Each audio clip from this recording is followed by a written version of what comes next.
Welcome back, ladies and gentlemen. Black Sensei, episode number 99. We're back at it again, and one more week until episode 100. Appreciate everybody who's supporting the channel and the podcast and all our social medias. Of course, if you guys are supporting, make sure you guys like the stream, make sure you guys like the video, make sure you guys rate the podcast 5 stars. As always, we appreciate everybody, including the people who signed up for our members. Shikai members, of course, we appreciate you. All our Bonkai members, we appreciate you. Sauce, Leon, Antonio, Miles, Nicholas Main, Yobosa, Queasy, Trendy, Jaden, Kent, Antonio, Dan, Elenix, Solo Boss, Smoke Bryant. Appreciate you, of course, and everybody who signed up for our Patreon for original content we can't post on YouTube. Appreciate all of you. I hear you're a fan now, Ty. Oh, okay. All right, I'll turn it off. So appreciate everybody, of course. And we do have a link tree that you guys can go check out if you guys ever want to join any of our socials, like I said before, or you want to join our Discord. And that's where we have a lot of conversations. That's where we have events. We're doing fantasy football right now, and we got fantasy basketball coming up. So if you want to join the fantasy basketball league, you got to join the Discord. That's where we drop the link so you guys can join, be a part of the conversation, all that good stuff per usual. I think that's all. Oh, also shout out all the Bonkai members who put down comments. Like I said, if you're a Bonkai member, we'll make sure to shout out all your comments from the last podcast episode we did. Here's the Bonkai members who decided to leave comments from the last episode. We got Sauce criticizing me or slandering my name. Riddell can no longer have any input on the blind rankings list. We the people. We the people is crazy. Tough. Yo Bosa said Gojo got turned to a Lego. He did. He still got ore though. He also said, I think newer anime fans would rather watch a movie than binge watch it than to binge watch. I'm guessing you're talking about an anime season. I low-key agree. Low-key agree with that. And then his final comment is Takamichi has more W's than Bumley, and that's sad. We really counting those W's from Takamichi, really. Oof. The one with Mikey's, I guess, is a W, I guess. Sympathy wins. Okay. But, you know, that is all our shameless plugs. Appreciate everybody who's supporting the podcast, of course. And gents, how we feeling? Man, it was a good week. It was a good weekend. Your boy is back on his rightful throne as the number one team in fantasy football. I'm sorry, Lonnie, you had to take that ass whooping, but hey, that's it is what it is, bro. Belt to ass. No, this year I'm not doing too hot. Last year I won it all, which I'm happy about. But yeah, what Tyreek broke his leg. I think one of my other running backs like tore his ACL or something like that. So it's just I'm getting my ass beat this year. I mean, it could change it with Rashid Rice coming back. He's finally back. Yeah, I'm glad he's on my team, but my team in shambles. I'm not gonna lie. Your entire bench had a O for out. Like I was like, damn. Like, what can I do? So I don't know. We all have those off years. I'm usually like top 3 in every league, like every year. So I'll take a bad year. It's fine. I gotta redeem myself in the basketball fantasy league this year, though. I gotta redeem myself. Don't worry, team villain. Me and Sauce we got you, bro. That's all that matters. As long as team villain wins. All right. Also, speaking of Jaden, because of your suggestion before, we will have a new thing on the pod. The last 15 minutes, I'll call this the BSS final arc, and we'll try to figure out a good name for it. But basically, last 5 minutes, we're going to be yapping. You guys can send super chats to prolong the pod after the 2 hours. Doesn't mean that all the senseis will stick around because obviously we all got stuff to do. But the only way we extend it past 2 hours if people send super chats of things we can talk about. You guys want our opinions on. But other than that, we're 2 hours moving forward. 2 hour podcast. Real quick. Even though I lost fantasy football, I won football this week. My team beat Santos' team's ass. Drake May is him. We got a dog. He's top 10 and he's not 10. Oh, it's so beautiful. I don't know what it is to have like a sucky franchise. I don't know what that feels like because like we were just down for like what, like 2-3 years tops, like 2 years really tops. Because like 1 year we made the playoffs with Mac Jones, so it's like we really been bad for 2 years, and now we back. Now we back in, yeah. So, it's gonna be a Patriots fan. It's good. Feels good. Feels great. Hey man, it's a respectable win. But my quarterback had the better win. We beat the Eagles. We belt to ass the Eagles too. It was I'm a dark guy. Riddell hasn't been a dark guy until recently. Now he's finally getting on the dark train. I've been on a dark guy since the draft. I wouldn't say I'm on the dark train. I will say that he works with Brian Daboll's scheme very well. Brian Daboll honestly loves the RPO, athletic running quarterback types. We'll see how this plays out. It's unfortunate Neighbors is not injured, bro. We should be 3-0 right now. If Neighbors is here, I'm gonna be honest, the NFCS will be very scary if you're playing the Giants right now. But hey, something about the white quarterbacks with a little sauce to them. You got swagger. Him and Scatterbo, they got swagger. Talking about white quarterbacks that got sauce, Baker Mayfield, bro. Guys, different. Yeah, another white boy with sauce. They're saying exciting whites. That's what they call them? Ty, someone has a question for you. Oh, Lamar not here. What was that? Lamar's not playing. Indeed. A Ravens fan said that y'all still making the playoffs. Someone told me that today, but I saw a girl taking a selfie, and someone commented, "Oh, show me your Ravens defense." So, I mean that's fine. I think I would still give them a shot with Lamar though. Yeah, the AFC North is kind of poverty, so I think they can definitely still win it for sure. But with that said, let's move on to warm the show up with the first segment of today. Santos said he had a blind ranking, so let's start out with him. I'll let him lead the way. All right. So this weekend we got a notification from our TikTok, pretty much our correspondent over there, and they were highlighting stuff about films. So what I selected for this blind ranking is a top 10 blind ranking movie franchise. Just a disclaimer, they're all heat, and there will be no superhero, no Marvel or Star Wars. So I'm not Lonnie. I'm not gonna troll. I just want to see where everybody is at. So first up on the list, Jurassic Park. To set it up, do a quick little hook. Just a real quick one to grab the people. Real quick, before you do the hook, is it how good the franchise is or how much we like it? Your criteria. Okay. Impact, enjoyability, box office, whatever you want to go with. So, top 10 blind rankings of movie franchises. Starting up, first one on the list, Jurassic Park.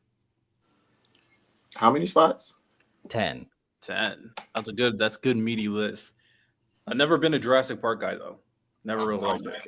I don't give a damn about Jurassic Park.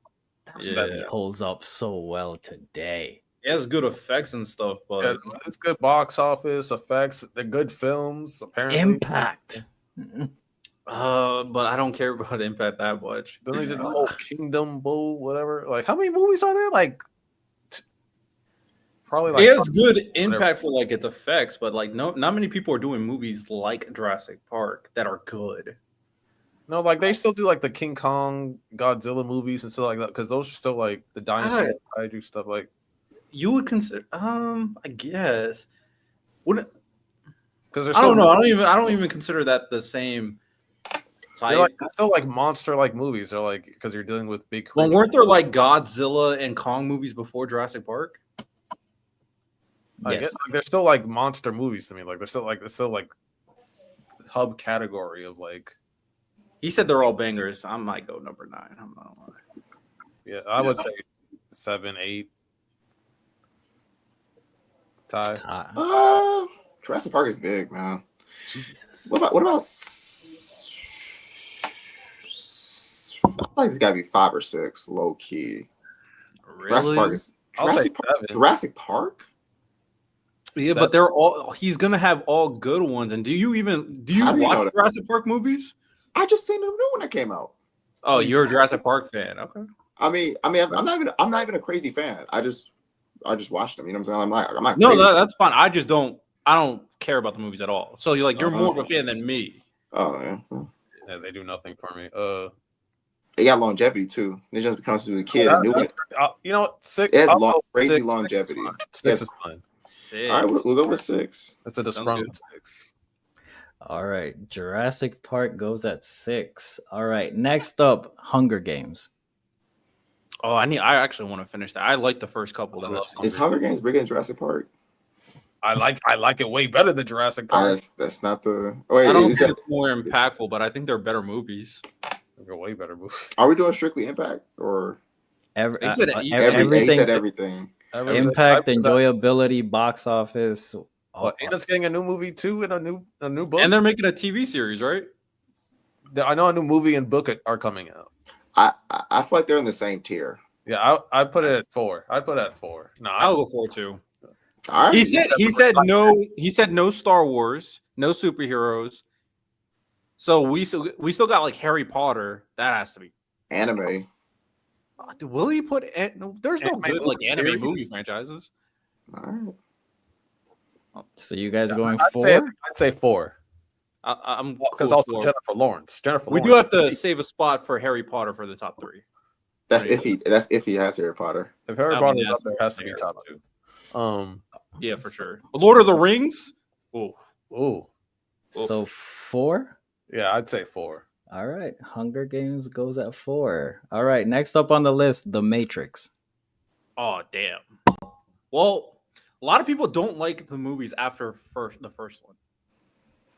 Like a lot of people think The latest movie, because got aura. I like the first 3, but the latest movie that came out like a few years ago, I saw it. Was the Matrix got aura. Like people even say like you're. I didn't like, really. people say like you're in a Matrix because of that movie. Yeah, no. So the impact is high. That's why I'm saying 3, because I would still say Lord of the Rings is above it. I'd still say like Harry Potter is above it. But like, why are we assuming Lord of the Rings and Harry Potter here, man? I don't know, but Jurassic Park is way too high. That is the problem. It is kind of high. It's too high, bro. High. All right, bro. I'll go 3 though. I'm cool with 3. 3? This is y'all list, man. Yeah. I'm just here. I didn't pick All right. one. We're here too. No, No. Jurassic Park movie time. No. Nothing I said. I got picked as y'all list. Jurassic Park got picked at 6.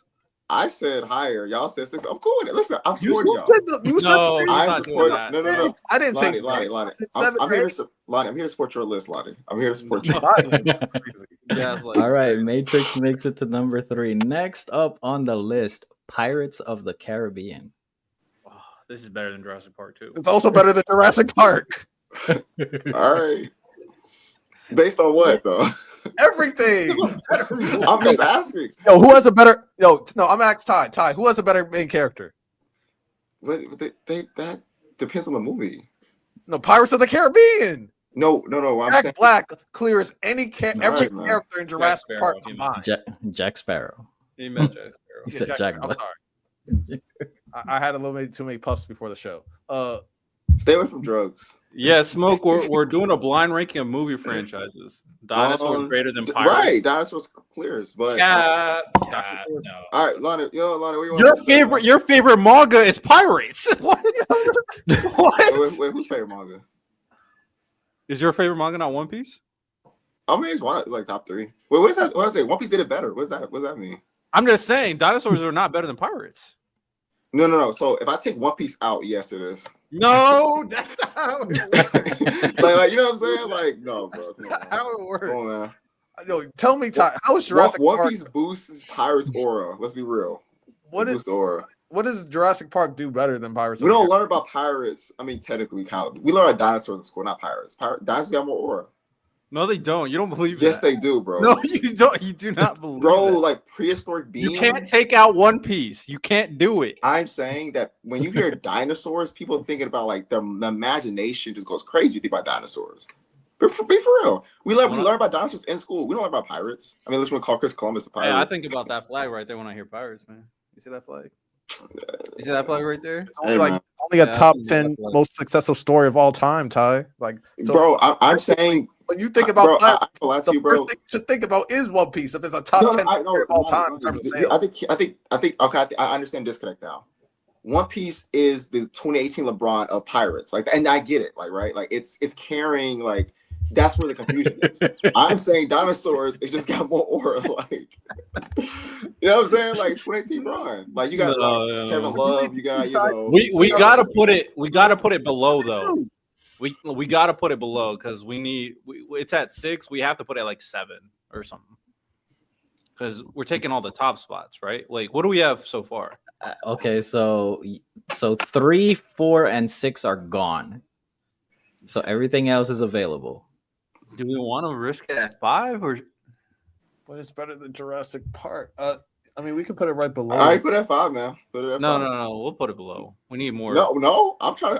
We need more high spots. We need more high spots. I'm trying to help y'all out, man. So where are we going with pirates? I said 5, but you know. No, he doesn't. It has to be 7 or 8. Yeah, it has to be 7 or 8. 7. Okay, Pirates of the Caribbean at 7. All right, next up on the list, we have Harry Potter. Oh, there we go. 2. Harry Potter or Lord of the Rings? Historically, I'd say Lord of the Rings. Probably Harry Potter. Difference of opinion. They're both elite, so I'm not mad at one either. 1 or 2. I'm really. If I ask the MC question, who we taking? Harry, for sure, no question. I think it's fine with 1, just in case he doesn't say Lord of the Rings. I think it's an. I feel like if I act, I mean, it's obviously part of the name, and that's the marketing. Ask niggas ask the random person who's the wife. Who's MC? The wife came in from the logo. Well, we got to be quiet. Lonnie, what's the answer? Taylor's answer is Harry Potter. No, what's your answer, friend? I'm thinking. What's your answer, bestie? I feel like if we rewind, bestie is what? I heard you say Lord of the Rings.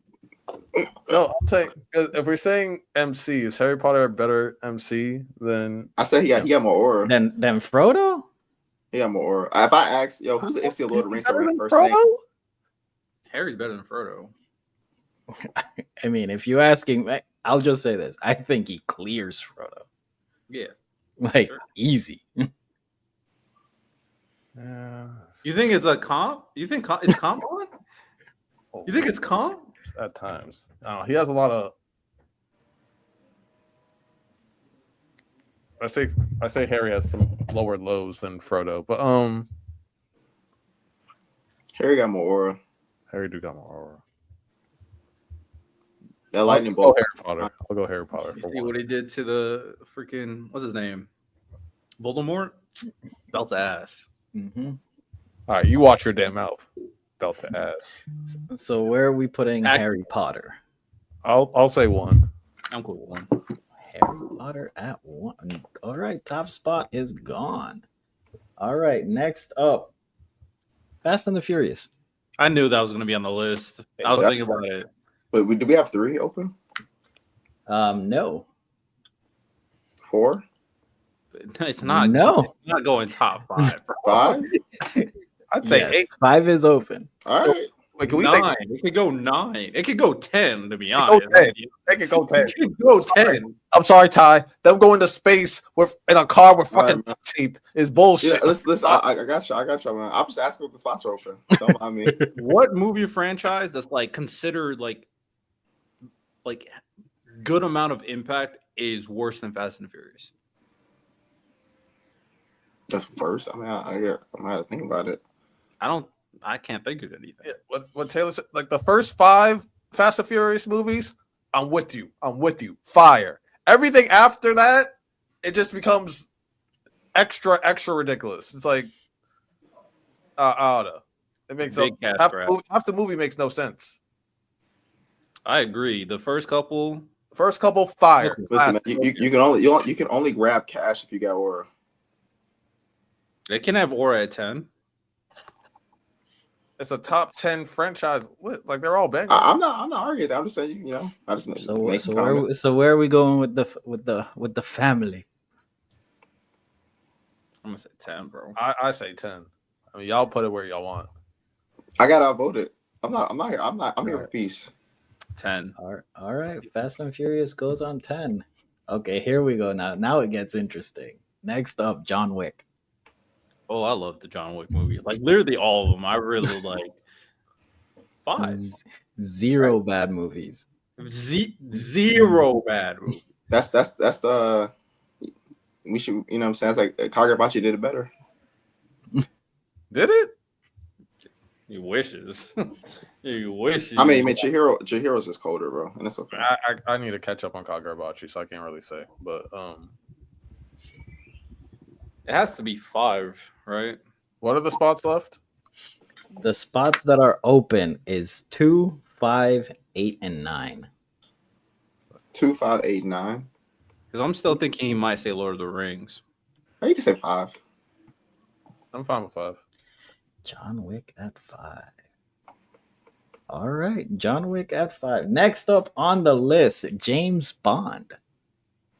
Bond. This could be a 2. I don't watch James Bond movies, but like I know its impact. So it's either going to be better than Jurassic Park or worse. Why is Jurassic Park so? I said my piece. I said it should have been a 9 to start. It's just before y'all time. All right, on before y'all time. Man. So where are we going with James Bond? Spots that are open are 2, 8, and 9. It has to be a 2. Like James Bond is way too. I don't watch James Bond movies. I don't know if they're good or not, but it's James. They're like super iconic and super impactful.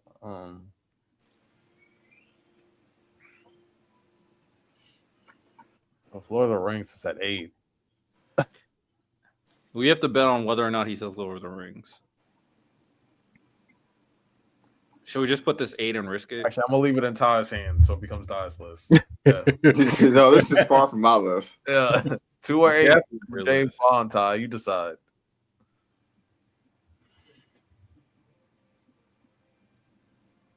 I believe you, Kai. I just don't watch James Bond films.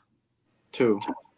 James. Okay. All right. James Bond goes at 2. All right. Spots that are opened are 8 and 9. All right. So next up on the list, Transformers franchise. 9. I don't really like the Transformers movies like that. 8 I mean, it's 8 or 9. It doesn't really matter at this point.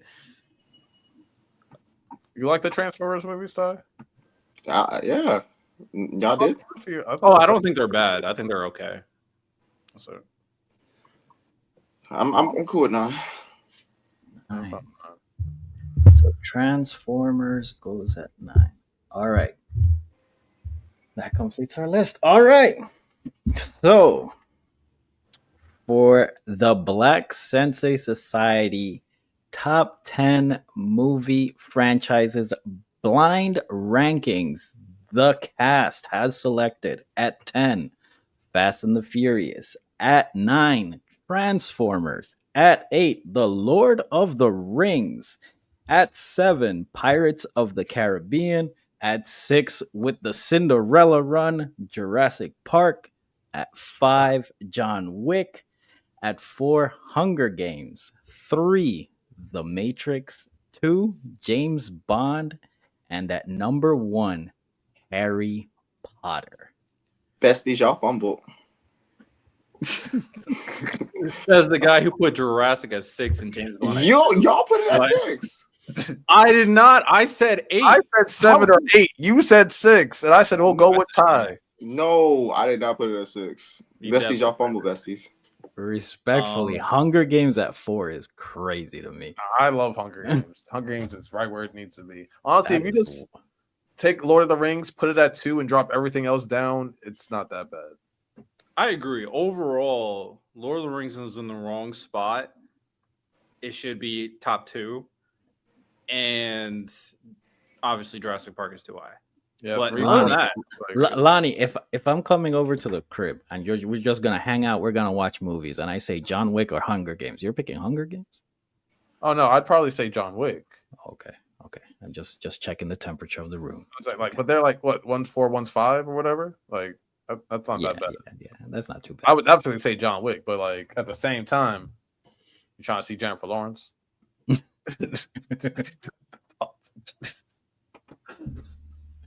and that whistle was like trending for months. Everybody doing it.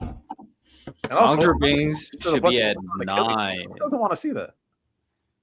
Damn, Hunger Games is that bad to you? I only watched the first 2 films, and I thought they were good. So Now, how long would you last in a Hunger Games, Riddell? That's the real question. from the first 2 movies, I'll do what I gotta do. You know what I'm saying? I'll do what I gotta do. See, I'm probably dying within the first few days because I'm definitely gonna eat something that I shouldn't. But I'm definitely gonna take a few people out first, at least a few. If we're talking about current me, if we're talking about prime me, I'll handle it. Current me, I probably die. I'm still not in peak shape yet. Yeah, it was his birthday recently. He's an old man now, y'all. Make sure y'all wish him a happy birthday. What, you turning 48? You turned 48? 48. That's crazy. Hey, man. That's tough. Hey, man, I am an old man now. So. Oh, shut up. Shut up. It's time to, Happy to birthday. live my life to the fullest. It might be halfway over now. Old man. Shut I am an old man now. Your age still starts with a 2. I will speak that into existence. Hey, man. Happy birthday.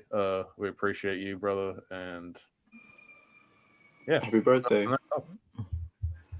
Unless someone wants to like sing a song. Nah.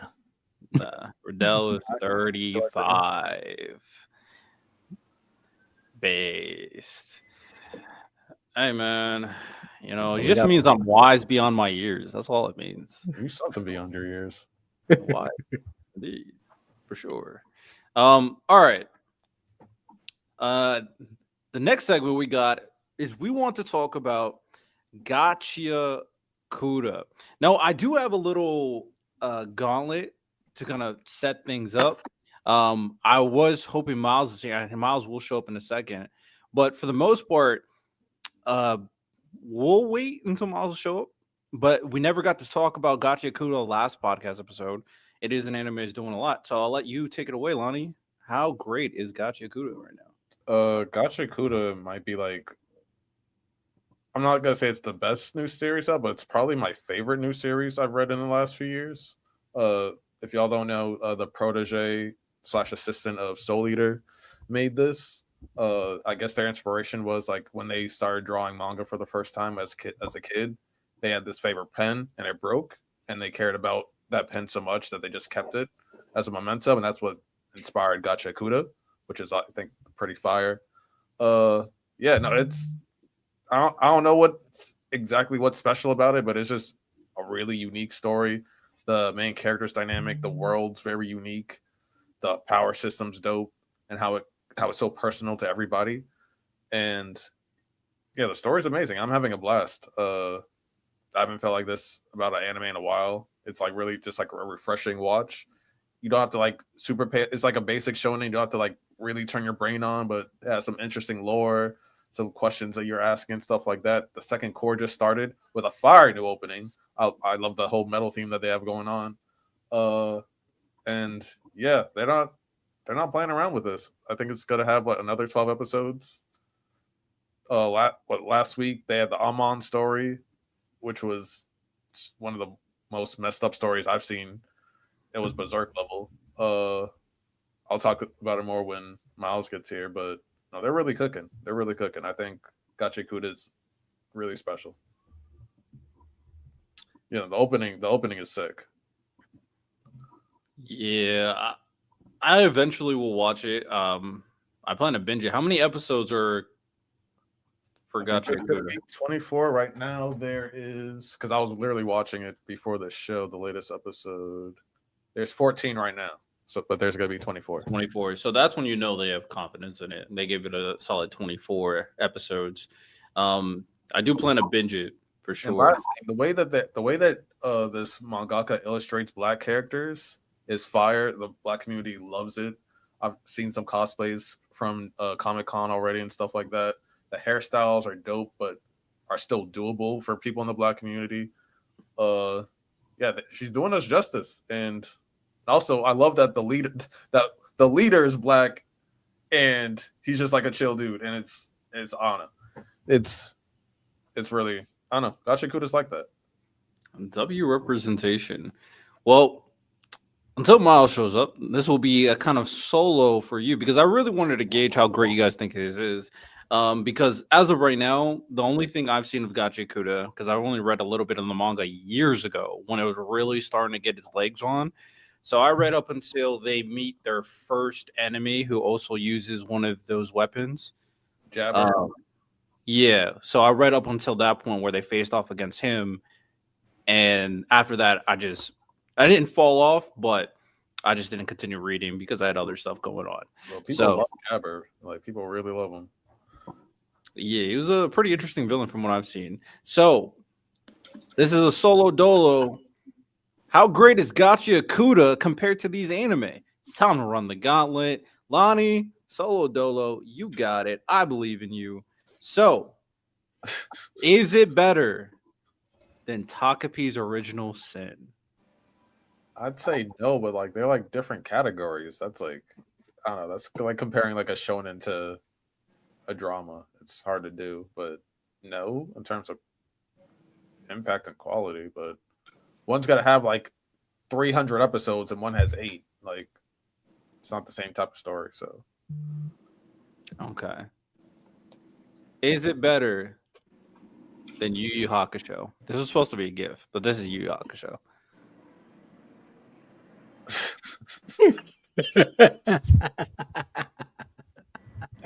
Shout out to Ken. The first 14 episodes cleared the first 14 episodes of Yu Yu Hakusho. No, that's not what I asked. That's not what I asked. So I don't know the totality of the story. So I don't want to. What you've seen so far, is it better than Yu Yu Hakusho? Put Gachiakuta above that shit. The fuck? The chat is speaking. Shout out to Kent on Dojo. He's gonna go crazy. It's fire. I'm sorry, bro. It's gonna be better than Yu Yu Hakusho when it's all said and done. It will be. Damn. Is it better than Mob Psycho 100? Oh, no hesitation. Okay. Respect it. Is it better? The Saga of Tanya the Evil. Oh, another no hesitation. This is high regards. I love Tanya the Evil. Still waiting on season 2. Is it better than Wistoria? Ooh. That's a tough one. That's a tough one. Is it better than Wistoria? Yeah. Season 2 is coming out soon. It's better than Wistoria. It's better than Wistoria. All right, got a couple more. Is it better than Sword Art Online Season 1? I can't say that yet. We're only halfway through the season. I can't say that yet. So I'll say no. All right, and final anime. Is Gachiakuta better than Dororo? Dororo's a perfect story. Like, it's a 10 out of 10 story. So I'd say no. Okay. There we go. That's a lot of high praise, though. I'm not gonna lie. It's like that. Like, I would say like it's in that grouping of like that new animes in terms of like JJK, Chainsaw, Dandadan, Kaiju, Gachiakuta. I would put Gachiakuta above Kaiju. I think it's like in that same grouping, and I think the sales and like the popularity backs it up too. So, all right, shout out Gachiakuta. Yeah, definitely have to lock in. And before we move on, do you want to touch on the, because you and Miles were talking about, unless you want to wait for him, and then we could maybe, if we have time, you could talk about it later. Or do you want to talk about that backstory or what? I'll wait for Miles. Okay. All right. Going to the next segment. Fall anime early thoughts. I also decided to mix in why it might as well the recent manga chapter week as well. And it's good to check out like how are things doing as of right now. in terms of like all these anime and manga. The season looked trash before we started watching it. To kind of start off with manga, and then we'll kind of get into anime because that's going to be a deeper conversation. Decided to check this out. Ty did a recent clip about Ichi the Witch. Now that he's on the train, Ty's on the train. Lonnie's been on the train with me, of course, telling people, everybody in the Discord, that Ichi the Witch is the next one, and ranked number 1 above One Piece. These are the recent rankings of the recent Shonen Jump manga. How we feeling about this rankings? How we feeling about the Ichi the Witch, man? Real quick, Jaden. I know me and Santo have seen The Summer Hikaru Died. I can't wait for season 2. It's amazing. It's a banger. It's a banger. It's the best. It's the best seinen of maybe the last 10 years. Well, I'd say Tokubi no Evil is a seinen. So besides that, then yeah, I'd agree with you. Besides, is Tokubi a seinen? I'd consider it a seinen. Yeah, it's definitely very adult thing. It's definitely not a shonen. Okay. I mean, it could be like the female version. I don't know what that is. Yeah, Jaden, definitely. I'd say definitely watch it. Now, don't get me wrong, there are some sus moments, and I've talked about some of the sus moments on the pod. I got a little uncomfortable a few times. Got a little uncomfortable, but sus. They fuck, bruh. But no, it's a great story. Definitely a good horror story. Definitely check it out. But now, Ichi the Witch. I didn't read the latest chapter. Was it good? Yes, very good. Okay. Ichi's on smoke. He also got a whole line now. He's like the last chapter I read, like he just told the girl, like, "You're not my type." Oh, you were way behind. You missed a lot of crazy stuff. You missed a lot. I'll be brief with it. Wait, Riddell, are you showing something for the screen? Yeah, you don't see it? At least I don't see it. Do y'all see it? Showing the weekly Shonen Jump ranking. Yeah. Oh, I don't see it. What's okay. Ichi the Witch is doing something historic. We've never seen anything like this as far as to outpace One Piece this early in this run. The only series that have been able to beat One Piece is Rurouni Kenshin one time, Naruto one time. Difference is when Rurouni Kenshin beat it, that was the first year One Piece was ever in the magazine. Damn. And then one and Rurouni Kenshin was in its last year, or I think the second to last year, something like that. And Naruto did it in 2005 when it was like over 200 chapters in. It was in Shippuden part of the story. Each of which has less than 70 chapters and has a chance to beat it. It actually has a higher chance of ranking number 1 on a week-to-week basis than ranking 2. And there's 20 mangas in a magazine. It has a 70% chance of ranking 1.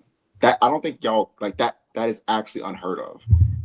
And these ranking ratings are so important that if you don't rank well, your series can be canceled, can have a rushed ending. If you look at series that had rushed endings or got canceled early, it can all be top their weekly ranks. For example, Dragon Ball's got canceled. Bleach got rushed because the rankings after Aizen left were very inconsistent. That's how important it is. And Ichi this early is doing this. It's crazy. I'm actually stunned. I never, would have thought a series could do this, but here we are. Yeah, Ichi's amazing. And Leroy, you might be cooking, but I give certain exceptions. Ichi the Witch is the exception. So if once it gets an anime, I'm watching every episode. Also, I want to say one thing about this new chapter. I'm gonna be kind of vague for Lonnie. Is this author does such a good job of establishing stakes, like that magic that we saw. The way that this author, the way that she established the danger of him, established the danger of. I'm trying to be vague. The two characters that we met, the two characters we met. Mm-hmm. It's just making the stakes clear so that we can feel engaged and from a physical and emotional standpoint. Also, the personalities of the characters, like this magic is playful but dangerous. It has cute elements of its design, but also kind of like disgusting ones. That magic is creepy to me because of the juxtaposition. Like I 100% agree with you. It's like that part when he was about to leave and he kept saying, "Oh yeah, I heard that rumor." I'm like, that panel to me looks strange. Because like he looks like a nice person, but he's doing things that only a serial killer would do. Obviously, it makes him feel. He has a it makes him friendly off-putting. face, but he is like a terrifying demeanor. Exactly. I'm 100% with you with that Exactly. whole thing. And then how Ichi showed up at the very end, where he said "death for death is triggered." Yo, he was like, "I'm locked. I'm about to cook this guy." But you know what's so good about that? I liked that part for this reason. It was established, and part of establishing stakes, that only that the baby daddy magic, I'm gonna call him baby daddy magic, only the baby daddy magic can handle that new magic attacks. So Ichi, from our perspective, is cooked. Because I don't know how he's gonna compete. I'm so exactly curious. That's what makes it so good. Like it's like I'm like, how is he gonna survive this? But he didn't even hesitate. So which makes it even, you know what I'm saying? Like Leroy Ichi is the exception. All right. When the anime comes out, also by the way, its sales are top tier right now for a new manga. So it might be I'm calling it Baby One Piece. It's Baby One Piece, bro. It's kind of crazy. Ichi the Witch is goated, man. That's like Ichi is very Luffy-esque. Very Luffy-esque. Very much so. I was wrong about what chapter I left off on. Like they met the time magic and everything like that, and that weird creature guy pulled up. That was the last thing I read. You're right there then. Okay. You're right there. But yeah, these are the rest of the rankings. JJK sequel seems like they're on a good spot, even though it's brand new. So we'll have to see how that manifests. Can anybody see it, or is it just me that can't see it? I can see it. Yeah, I can see it too. You know, I'll just look on my phone. It's okay. Kagurabachi at 6, so solid. Still in around the top. Exorcist Kyoshi doing pretty well. One Piece, obviously. Witch Watch doing very well as well. Make sure you guys see that anime if you like Spy Family or don't like Witch Watch. And then some of these other newer manga are struggling, like Katagami. I think they're gonna get axed. I think so. Shout out the rankings. But now let's talk about the new anime that's going on this season. And I'll just keep it in this screen. And some of the ratings, early ratings, and I'll let Lonnie kind of lead the way, but here are some of the early ratings for the anime that's come out in the fall. One Punch Man, 6.9, Spy Family, 8.1, My Hero, 8.5. Some good rating, some bad ratings. Lonnie, lead us off. What do you want to talk about for these fall anime?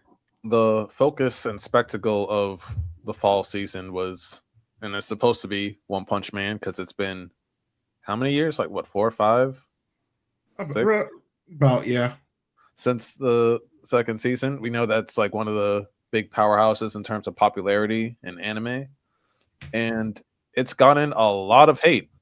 It's been getting trashed on Twitter, being called like the animation's being called trash. Santo and I think some others said like the trailers looked kind of iffy, and yeah, also I don't know if you guys watched the episode, but it was just kind of a boring premiere. Like I don't think the episode was terrible, but it was definitely stale, and there were some bad animation parts, like Garo like walking and stuff like that, like that people complaining about. And like there were some people there were some like panels where like they're just moving the screen, but like people are like standing still in the background, or maybe like one character is moving and everyone else is just standing still. So with a lot of hype for One Punch Man season 3 and a lot of people been waiting years for this, it was a letdown. It rated lower than the first episode of season 2 for Blue Lock, which a lot of people hated on. I think that got like a 7.3. This is like a 6 point something. So yeah, it was pretty bad. It's pretty bad. Yeah, animation wise, it was lackluster for the hype that was around it. It really did give me Blue Lock season 2 episode 1 vibes. The episode really didn't do much of anything. It was a lot of talking. It's a setup. It's a setup episode, which we get, which we understand. But one thing with One Punch Man that people were really excited about was it's literally known for its animation, and it just didn't hit. It really didn't. I'm sad, bro. I love One Punch Man. To be expected.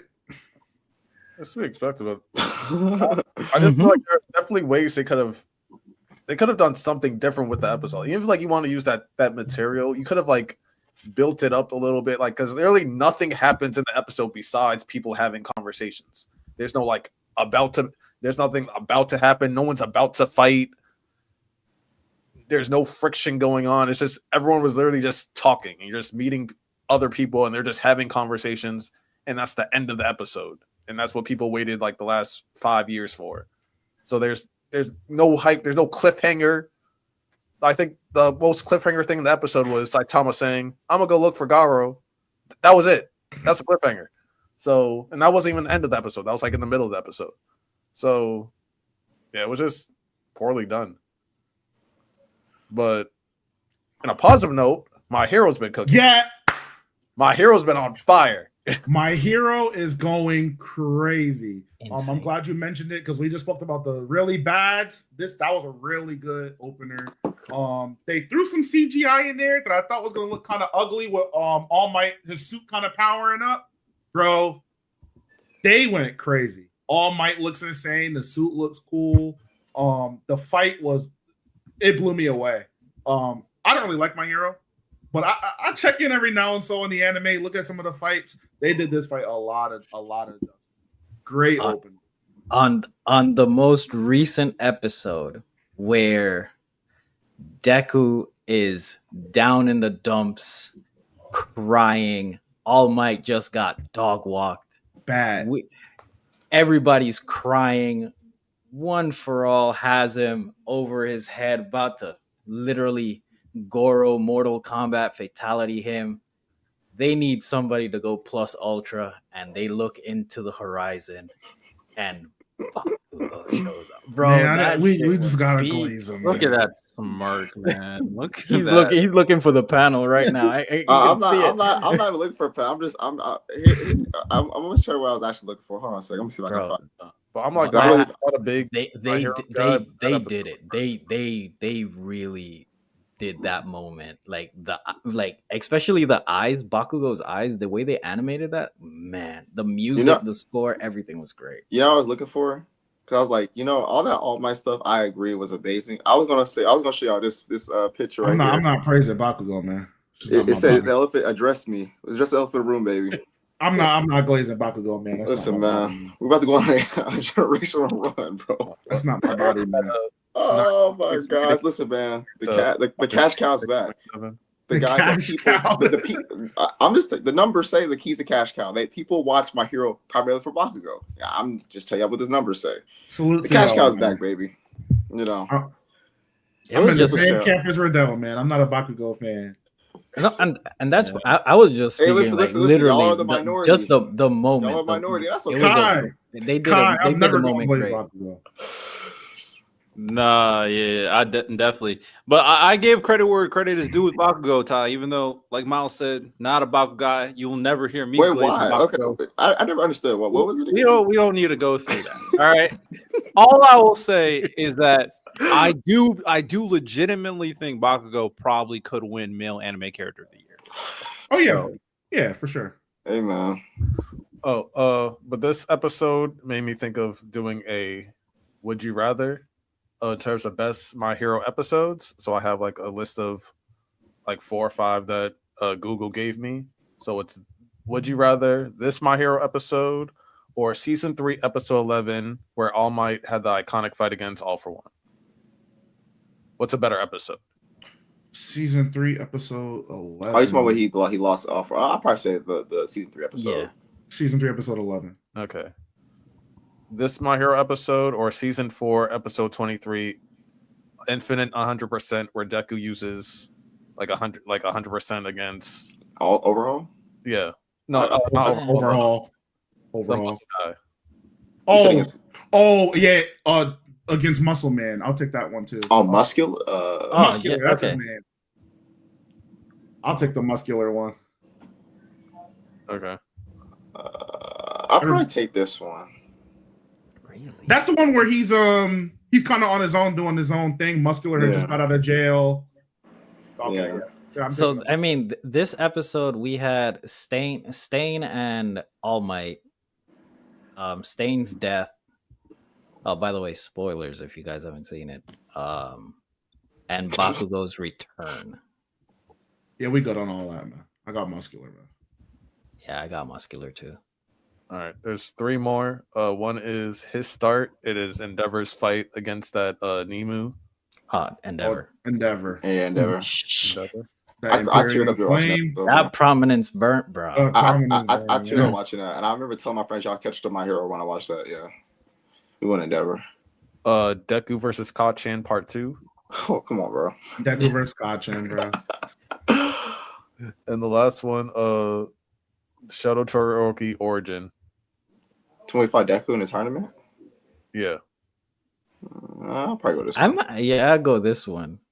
I got the tournament. All right, that's the list. Bro. Shout out My Hero Academia. Even though the My Hero fans complain here and there for like the anime episodes, they do got some bangers. Riddell, your mic is fantastic. Oh really? Fantastic. W Mike, man. W Mike. Hey, when I was like, I don't treat myself often. I was like, I'm gonna buy me some stuff. Bro. There you go. I need to do that. It just every now and then you gotta treat yourself a little bit. I'm not trying to buy too much. I'm about to move into a new apartment at the end of the month, so I'm. Fair enough. Congratulations. I got this mic. I got a massage chair right there. Ooh. Yeah, okay. I sit in that while I work. That's a W right there. Ooh. Oh, I got me some diamond earrings. Okay. We good, man. Is there any other anime in this season that's making people know? Spy Family is doing very well for its ratings. So it seems like people are really liking that season. Any other underrated anime? I think actually, Santa, you keep on talking about this one anime. Tojima wants to be a common writer. Listen, for all the people that are older, where you have a protagonist is in his 40s, by the way. He grew up watching Kamen Rider, and he literally has his sense of justice from there, and he built his entire life just trying to be that. And then he figures out, like, it's just not going to happen. And then somebody, the main villain of the story, watched the same thing and became the arch villain of that story. So it's their dynamic. It's hilarious. The action is fantastic. It's my sleeper of this season. Tojima wants to be a common writer. I just added it to my list, son, so I'll check it out. It's great. First episode's a banger. Oh, but It's hilarious too. To Your Eternity is back. I haven't watched it yet. I know that's out. And then also the new season of Kingdom, which I apparently started off pretty season good. 6, yeah. Yeah. There's also another one, Sanda, I think it is. Bro, I watched the trailer for that video. I'm not okay. Sure, it might be doing good ratings. I'm not watching an anime about a guy turning into Santa Claus. I'm just not Santa Bloodline. We hating on Santa? Yeah, it's like the bloodline of Santa. What about the kids, Riddell? We hating on Santa? Hey man, I'm good, bro. I got a limited time, but an anime about turning into Santa Claus. Like, I wonder, like, what was the creator on when they created the series? They were like, they were probably smoking that good stuff. They saw the Uchiha. They're like, yo, what if I just made that, but like Santified that shit, and then like it's the same shit. Yeah, man. I heard that shit was good too. I'm just not. Santa got aura. Also, isn't that Fighting Rooster anime supposed to drop this month? That like Fighting Rooster. Oh, I think so. But I know there's one. I don't know if it's out yet, but it's supposed to be coming out soon. That like I got sentenced to be a hero or whatever, and that looked pretty interesting. Not sure. That Disney one looks really interesting too. We are going to be covering that weekly on this thing. When does it drop though? Disney what? Twisted Wonderland. Yeah, the premise is it's an isekai. So the guy, okay, but Miles, hear me out. Hear it out, Miles. I'm good. Here's what makes it interesting.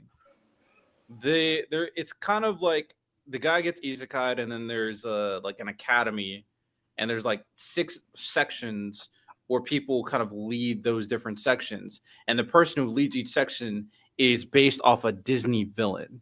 So the Disney villains that's going to be featured: Maleficent, Scar, Alice in the Wonderland main villain, the Sleeping Beauty main villain, and there's a couple other I'm missing. But he's got a.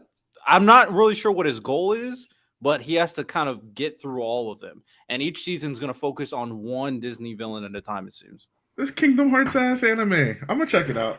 There we go. We back. We here. I love me some Kingdom Hearts, man. For sure. And there's a new Digimon out too. Yes. Yeah, I did see that. I'm gonna check that out. 7 episodes. I think they just do the whole season right away. I'm gonna check that out. Disney princesses are Riddell's favorite. What? What? What is this lore? Okay, buddy. We learned some Riddell lore that Riddell didn't know about himself. Yeah, I didn't know about this lore. He is locked in for Disney princesses, but he draws the line at Santa. Hey, man. Shout out. Any other anime you guys want to shout out? Nah, any manga we should talk about before we talk about anything else? I mean, we were talking about the goat, Ichi the goat. So we already got. Can cover the Gachiakuta stuff that we didn't get to cover before the show ended yesterday. Last week. Okay. You guys want to talk? You gonna talk about that backstory real quick? Because we already kind of did the Gachiakuta segment, but I did say, Lonnie, if you guys want to talk about the backstory, you guys can, because you guys wanted to talk about it last. Talk about like the last few episodes, Miles, if that's easier. That's fine. Either way. But what did you think about her backstory? Because I thought, like I kind of, because we spoke about it a little bit backstage. The thing that was really disturbing Do I need to put the spoiler tab on? Yeah, you probably could. The thing that was most disturbing to me was the idea of him kind of using his I don't know why I can't think of abilities. Yes, him using his ability and kind of using smell to kind of influence like what she was kind of seeing in real time, in addition to her just like thinking that dynamic was love. I found that extremely creepy. I thought that was a very, very creepy backstory. But what I enjoyed about it is that it was real. That was like, there's like actual like people that, you know what I'm saying? If you ever talk to women, they deal with that pretty often. Those kind of strange situations that they think are kind of, you know, loving and accepting, but it's really something a lot more nefarious. In the end, yeah, I'm glad that dude kind of got killed though. That dude was a scumbag. He was a creep. And her mom, fuck her mom, bro. Like just sold her for nothing. That shit was wild. No, it was wild. It's definitely like because before I watched the episode, one of my friends who's like a father, hit me up. He's just like, "Yo, Gachiakuta's," and he like loves One Piece and Berserk and all that, but he's just like, "Gachiakuta, that was too much." I was like, "What do you mean?" He's like, "That was too much, bro." I was like, "That went too far." I was like, "What do you mean it went too far?" I'm like, "What happened?" He's just like, "You guys gotta watch it." And I watched it, and it's just like, it wasn't exactly what was happening, but it was just like the childlike representation of what was happening is what made it so much worse. And it's just like, it just kind of sticks with you because it's like, you see her talking in like a childlike voice, and you're just like, you like see that like she's just stuck in that zone. And just how like how everything ended up being, how like the ending result, like it's like we are happy that was a result, but we're not happy that was a result for her, if that makes sense. Mm-hmm. So I don't know, it was just tough. I don't know where I would rank it in terms of like overall backstories and stuff like that, but I feel like the representation was beautiful because it represented his abilities, but also represented her trauma and things like that. Mm-hmm. And yeah, it was beautifully done.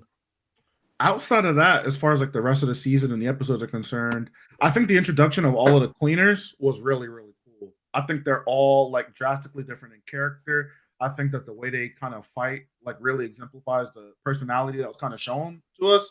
And then I guess the painting town. I thought that was a really cool idea. The little spellcaster, and they have their own unique power system outside of everybody else, where they just kind of paint. It seems like a a cool little slice of life episode. But in addition to a lot of lore they gave us, it just looks good. In that world that seems kind of gray, dirty, they don't really fuck with color that much. Having a painting ability really spices up the environment. So I thought that was really good too. Yeah, the graffiti is amazing in the series. Mm-hmm. I do like how like the giver abilities, they are like unique to like the person itself. And so like how they start classifying it like in terms of like defense and attackers and stuff like that. Like people that want to use their tools to the best of its abilities are usually attackers, and people that care about their items and like just want to sustain it for as long as possible are usually defenders. I thought that was like interesting because that's also like personality wise. The world is very different. I don't know what I would compare it to besides things like Soul Eater and stuff like that. How like in terms of like the illustrations and like the scales of things. And yeah, I don't know. It's just like it's one of those like really unique, distinct animes that I think like kind of stands out by itself. And yeah, I don't know. I think it's special. Does Rudo kind of remind you of Asta a little bit? In terms of design, yeah, but like personality, like he's more. Personality wasn't really what I was going for, but he's very much, and that might just be a main character trope in general, but he seems like an anomaly in his world. Like the way his giver power is kind of manifested, like his existence as a whole, him being from the sphere, the sphere, and kind of being able to exist down there. They had never seen an alive person from the sphere. They're really playing up that anomaly aspect of him, and I'm just wondering, is he going to be the person that has all of those giver items that have that same crest? Are they going to keep it divided? Like, what's going to be his like full role in the story? Because he's definitely going to be that anomaly. See while he was falling. Yeah, I don't. What did he see? Yeah, I don't know, man. No, and also the latest episode, which was like the beginning of Core 2. Also, I don't know if you saw the new opening, fire. But they're starting that battle with I forget what they're called. Whatever the bad guys are called. Yeah. I don't know what the fuck they're called. Hey, some of them got aura though, like Jabber. But Jabber got crazy aura. Jabber, hey, that's Mr. King Von right there. That's Mr. King Von. For sure.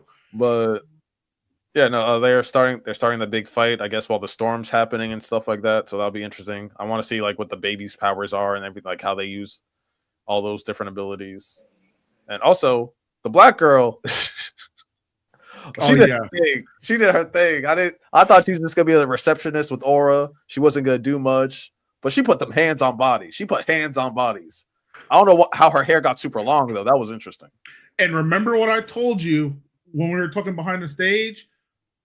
Whoever that angel person is, they're giving me extreme PG Tokyo Ghoul, PG Sota, Kichimaru. It's giving me that kind of vibe because you killed his pops or his father, familiar figure, and you took his item, but you spared the boy. I very much feel like this person is trying to steer Rudo towards something. And we know like something's up with Rudo's body, like how his legs are red and stuff like that, and his hands were always hurting before he put the gloves on. There's something. There's someone steering the ship, and they're trying to lead to him doing something. Now, what that is, I don't know, but I'm here for the ride. I'm gonna stick around with Gachiakuta. I'm thoroughly enjoying it. All right, what's the next topic, Rudo?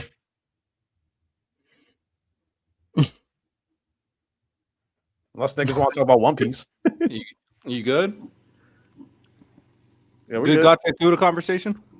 Yeah, we're done. They did it. All right. Moving on to the next topic. What's up? No, Jaden said that I started Ichi. I was like, hey, we'll get there. No, I just had him muted because, I plan to watch Gachiakuta, so I don't want to spoil. All right. So, this topic is in regards to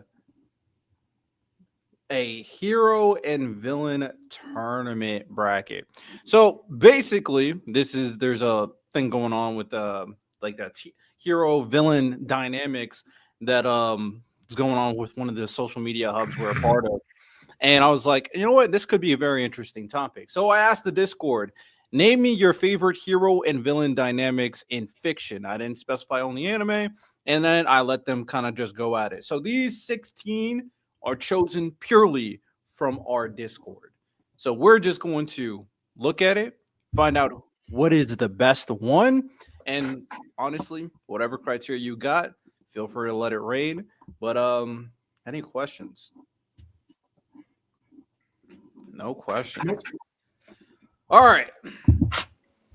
Best hero and villain duos in fiction. First matchup, Frieza and Goku versus Spider-Man and Green Goblin. I personally got Frieza and Goku. I think these are like both good pairs. I'm not really a comic book enjoyer to maybe get more of the detail of a Spider-Man and Green Goblin like I do Frieza and Goku, where I got to kind of see them, come alongside each other as like, not rivals necessarily, but Goku inadvertently avenging his people.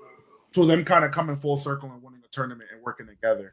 I just think I'll see more for them versus Spider-Man and Green Goblin. I really only have the first and kind of the third Spider-Man movie to work with. So I'm gonna just give it to Frieza. Yeah, same. I would say I have seen more of Spider-Man. I've seen like I've seen a lot of the movies, watched a lot of the TV shows, but I haven't really tapped into the comics. I'm gonna say Goku and Frieza. Same. I'm not well versed in the whole Spider-Man Green Goblin. I'm only going based on the movies, and the Green Goblin character was alright. He's nowhere close to what Frieza is as a villain. You respect Willem Dafoe. Hey, Willem Dafoe bodied it. Well, I mean, the character. I know. You don't like how he came back? No. Killed. Oh, okay. No, that's tough. I'm gonna go Frieza Goku as well. Pretty much co-sign everything you guys are saying. All right, that's 3 or 4. Next matchup: Blackbeard and Luffy versus Aizen and Ichigo. All the matchups are randomized, so I did not pick these matchups. The only reason, like literally the only reason why I'd say Aizen and Ichigo is because Blackbeard and Luffy haven't had enough interactions yet. That's literally the only reason. I agree. Like they've had, what, 2 conversations maybe? Yeah, and one they've had one kind of conversation on Impel Down, and the other was like literally through a transponder snail. We're still trying to figure out Blackbeard's plan or what he's cooking. Yeah. But in a few years from now, we'll probably say Blackbeard, Luffy easy, I would assume. But they just haven't interacted enough yet to be on the list. In a few years from now, we might find out Blackbeard's not a villain. He'll always be an antagonist. He's done some bad shit to. He got Luffy brother killed. Yeah, he's gonna always be an antagonist. I get what you mean. Which I think is more impactful than emotionally to Luffy than anything Aizen's done to Ichigo. He had his brother killed. That's crazy. I mean, got his mom killed. Aizen? Yeah, Aizen got his mom killed. Oh, that did. Did he? Then that was Yuha. That was Yuha. Because Yuha took his powers. Yuha took his mom's powers. That's why she couldn't beat it. Aizen did infect his mom though, and was kind of the reason why his dad lost his powers. So can do that. Yeah. He also that's what mostly I was referring to. But yeah, I guess technically you all did, but both of them had a part to play into what happened to her.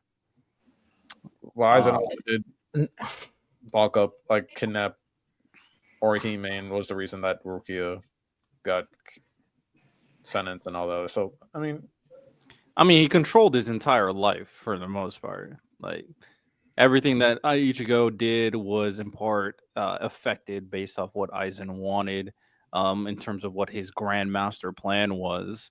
So a lot of what Ichigo's character becomes is in part due to Aizen. That doesn't make it the best written thing, but it definitely was extremely impactful into Ichigo's entire character. Yeah, I'm sticking with Aizen and Ichigo. Yeah. Aizen Ichigo. I like the duality between Blackbeard and Luffy more. But I do think there's just too much for Aizen and Ichigo for right now, so I'm fine with that. Big man, who would have thought a Bleach pairing beat a One Piece pairing? Yeah, the know. Bleach. That was y'all pick, man. The Bleach fans are I mean, the One Piece fans are objective, man. It's the Bleach fans. I respect it. I respect it. Shout out to One Piece fans. All right, next matchup: Batman and Joker versus skip. Alucard. You skipped one. I'm tripping. You probably Next skipped matchup: this Spike part. and Vicious versus Dante and Virgil from Devil May Cry. I think I got Dante and Virgil. It's a no-brainer, Dante and Virgil for me. I mean, shout out to Spike and Vicious, though. I mean, they're great, but Dante and Virgil might be the number 1 seed right now. Could be. I love Dante and Virgil. This is my. Hey man, they done it right. The brother duo, brother hatred, they cooked. A new anime show better cook with them. Yeah, they better not fold to Virgil. Yeah. If they fold with Virgil, I'm gonna be a crash out. I'm not gonna lie. Next matchup up: Batman and Joker versus Alucard and Anderson from Helsing Ultimate. Batman, Joker. Batman and Joker. Yeah, Batman Joker. I will say I do like Alucard and Anderson's dynamic throughout. Anderson being the only human that Alucard actually respects, and thinking that Anderson could be the guy to kill him eventually. But then Anderson folded and took monster powers and then got cooked by Alucard. So that's tough. The Anderson folded at the end. Choked. Next matchup up. We got an anime one. We got a big one. Deku and Shigaraki versus Thorfinn and Askeladd. Thorfinn and Askeladd. Thorfinn and Askeladd, and I don't think it's close. This is the one that's not close. I don't think it's close. For me, too. I'm saying this is the one that's not close, Santo. Are you serious? No, I mean, I'm living in the present, Ty. I'm living in the present. This are one we? Are we all? What are you talking about? You said what? Do you think it's Deku and Shigaraki? I don't think that's crazy. Like, y'all think it's crazy to be Deku and Shigaraki? I don't think it's crazy. No, but like, I don't think it's crazy. I do. I would still say Thorfinn and Askeladd. That's where I would lean. I mean, you can make a case for Deku and Shigaraki, and I wouldn't be mad at it, but I would still say Thorfinn and Askeladd. I'm not mad. I probably would pick it. I just the not close just threw me off. I just like, wait, what? It's not close. I don't think it's close. The fact that he kills your dad and he becomes your father figure. Okay. I'm listening. You just said okay. No, I hear it. I hear you. I think they're both of the dynamics are you can argue equally as thematically strong. Obviously one is built up as a final antagonist, pretty much.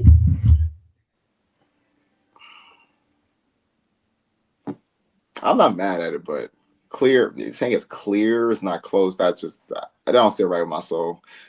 But go ahead. All right. Well, even though it's not a clearing, he did get gentleman swept. So I don't know what that means, but he got cooked. Next matchup: Griffith and Guts versus Harry Potter and the man that shall not be named. One killed your parents, and the other one. I'm gonna let y'all go. I'm gonna let y'all get this one out the way, man. Y'all can get this one out the way, man. What'd you say, Miles? I said I'm gonna let y'all get this one out the way, man. I don't know who it is. I don't have to think about this. I honestly don't know, because it's like it's not just that fact that because Griffith killed all of Guts's homies and did what he did to Casca. And then the weird thing with the child, no. Freaking Voldemort did what he did to his parents, harassed him since he entered school, and made Harry his Horcrux too. Yeah, it made Killed Harry his mentor too. Killed some of his friends. Was the reason why Dumbledore died. Leroy says Harry Potter clears. See, that's insane. Clears? Because they both took a lot from each other, I'm not gonna lie. Miles, you think it's clear? I got Harry. I'm letting y'all have it. I'm keeping my opinion out of it. I'm not. No, I- we want to hear everybody's from opinion. from Harry's origin and Voldemort's setup to literally have Harry be one of his Horcruxes. They've been beefing since he was a baby. Yeah, I got Harry. Harry. So Santo got Harry and Voldemort. I've been like 4 different times. Like Lonnie looks like you. Sounds like you have Guts and Griffith. Ty, what do you got? I might say Guts and Griffith, but yeah, I'll lean Guts and Griffith. Guts and Griffith. So we got Harry and Voldemort, Guts and Griffith, Guts and Griffith. Miles, what do you got? Is it a tie? Yeah, I'll make it a tie. Yeah. Oh, Harry and Voldemort. Okay, Harry and Voldemort. What did you not want to say? I don't think it's particularly close. Why? Because the similarities I think they do have, I think both Guts and Griffith, Harry and Voldemort, a lot of it is ideological. Like they represent two opposite sides of like a coin. But I think Harry having to deal with Voldemort, kind of try to kill his family and fail in that regard, right? They inadvertently make a psychic link. So Harry kind of being the one that knows he has to kind of defeat Voldemort, but also going through a journey of kind of understanding where he's coming from. He's able to like share his emotions and feelings. I just think it adds more weight to their dynamic. They're literally connected by each other's brain, and you have to still have like the resolve to want to take him out and get him out of there. He was obviously evil, but you can kind of understand and relate where he's coming from. I think like Voldemort by himself to me is like one of the greatest villains ever. There's very few villains I have in the same grain as him. I want to rewatch because I watched the Harry Potter franchise when I was and it's too bad, Miles, you missed the Santos blind rankings because we did movie franchises. So that was a really good one. But I want to rewatch the Harry Potter movies now that I'm an adult. I've only watched the movies up to the 5th, I think Goblet of Fire, but I've read all of the books. Oh, okay. Respect. Well, Harry Potter and Voldemort beat Griffith and Guts. Next matchup, we got Light and L from Death Note versus Darth Vader and Luke Skywalker. Light and L. Same. I'm not big into Star Wars, so I don't think it's really that close either. I got Vader. Not close with Vader and Luke? Yeah, that's I got Vader and Luke.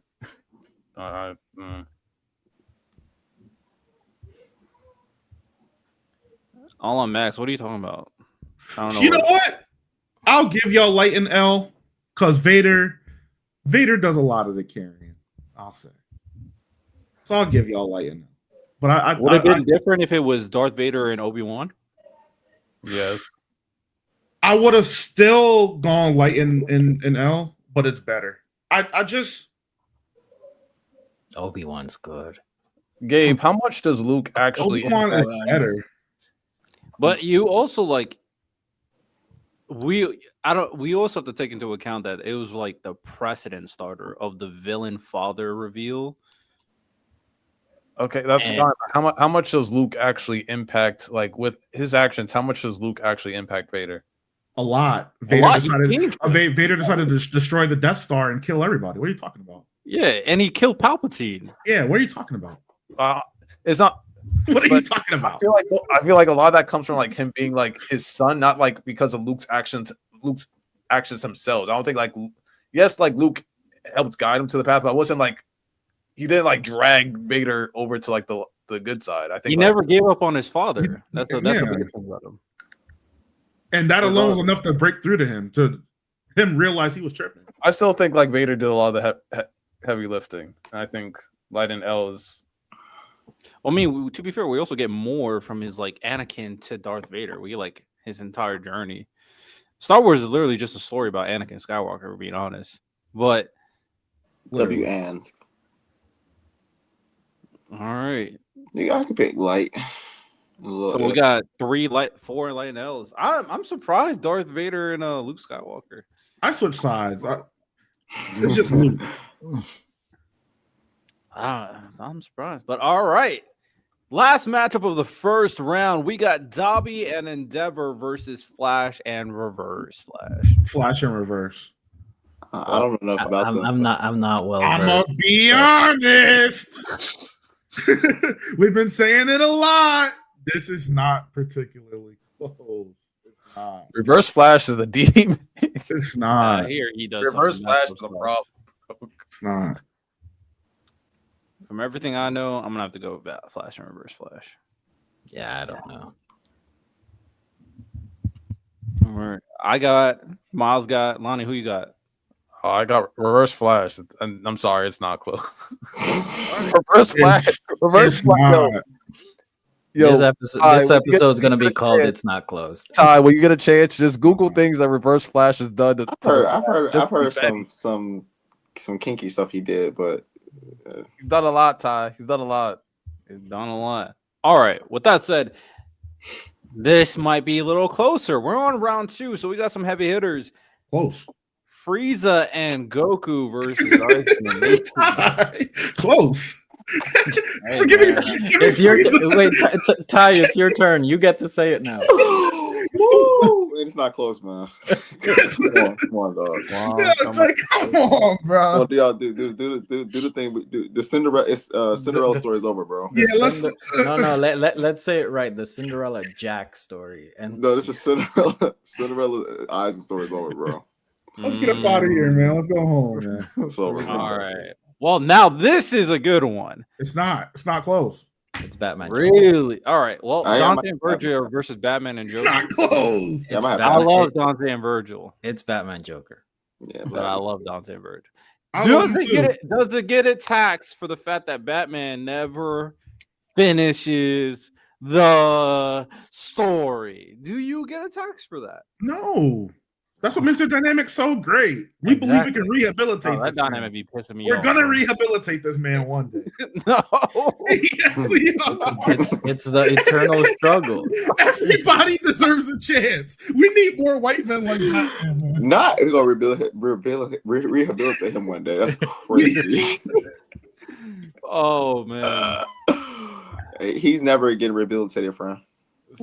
Ty, everybody deserves a chance, man. No, I'm just saying they would And never the second, do that, and the third, because then and it's the over. fourth. It would be. They can't do that unless they rehabilitate him. Then he go back to being crazy, which that's what they would have to. That's what they would have to. It happens all the time. You get one issue where they work together, and then by the end of the issue, he's back on the evil side. Yeah, for sure. I don't know, man. Like, just because Joker's amazing, Batman's amazing, but like it just gets to a point that when I kind of feel you on that, but I mean, after he's a crowbar, he beats his sidekick to the death. He blows up the building, and the Batman's like, "Yeah, I'm still." Well, Batman is charitable to all of his villains. To be fair, he gives them all a second chance. Now he might break your back in, and you might not be able to walk for a couple months. Hey, yo. But you're gonna always get a chance, though. I don't care. I'm going Dante Virgil. I It's, don't care. It's Batman Joker. Batman Joker. All right, we got 2 Batman Jokers. You Ty, got what you got? 3. Yeah, we got 3. He tried. Oh, I was just going through everybody. It's not a big deal. All right. Batman and Joker. Next one up, Thorfinn and Askeladd versus Harry Potter and Voldemort. Harry.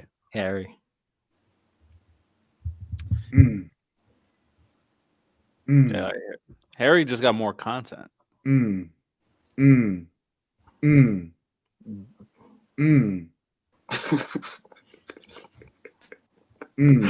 does that mean, Miles? Ty, where you going, man? I'm waiting, man. I'm just waiting to see. I'm trying to see the landscape. No. I'm trying to see the landscape. Listen, man, I'm going Thorfinn and Askeladd. I'll do it to get Ty on my side. Thorfinn. Oh, Let's do it, Miles. Let's do it, man. I got the recency bias. Let's do it. Harry Potter and Voldemort, Thorfinn, Askeladd. Okay, well, let me hear it. Why? Listen, man.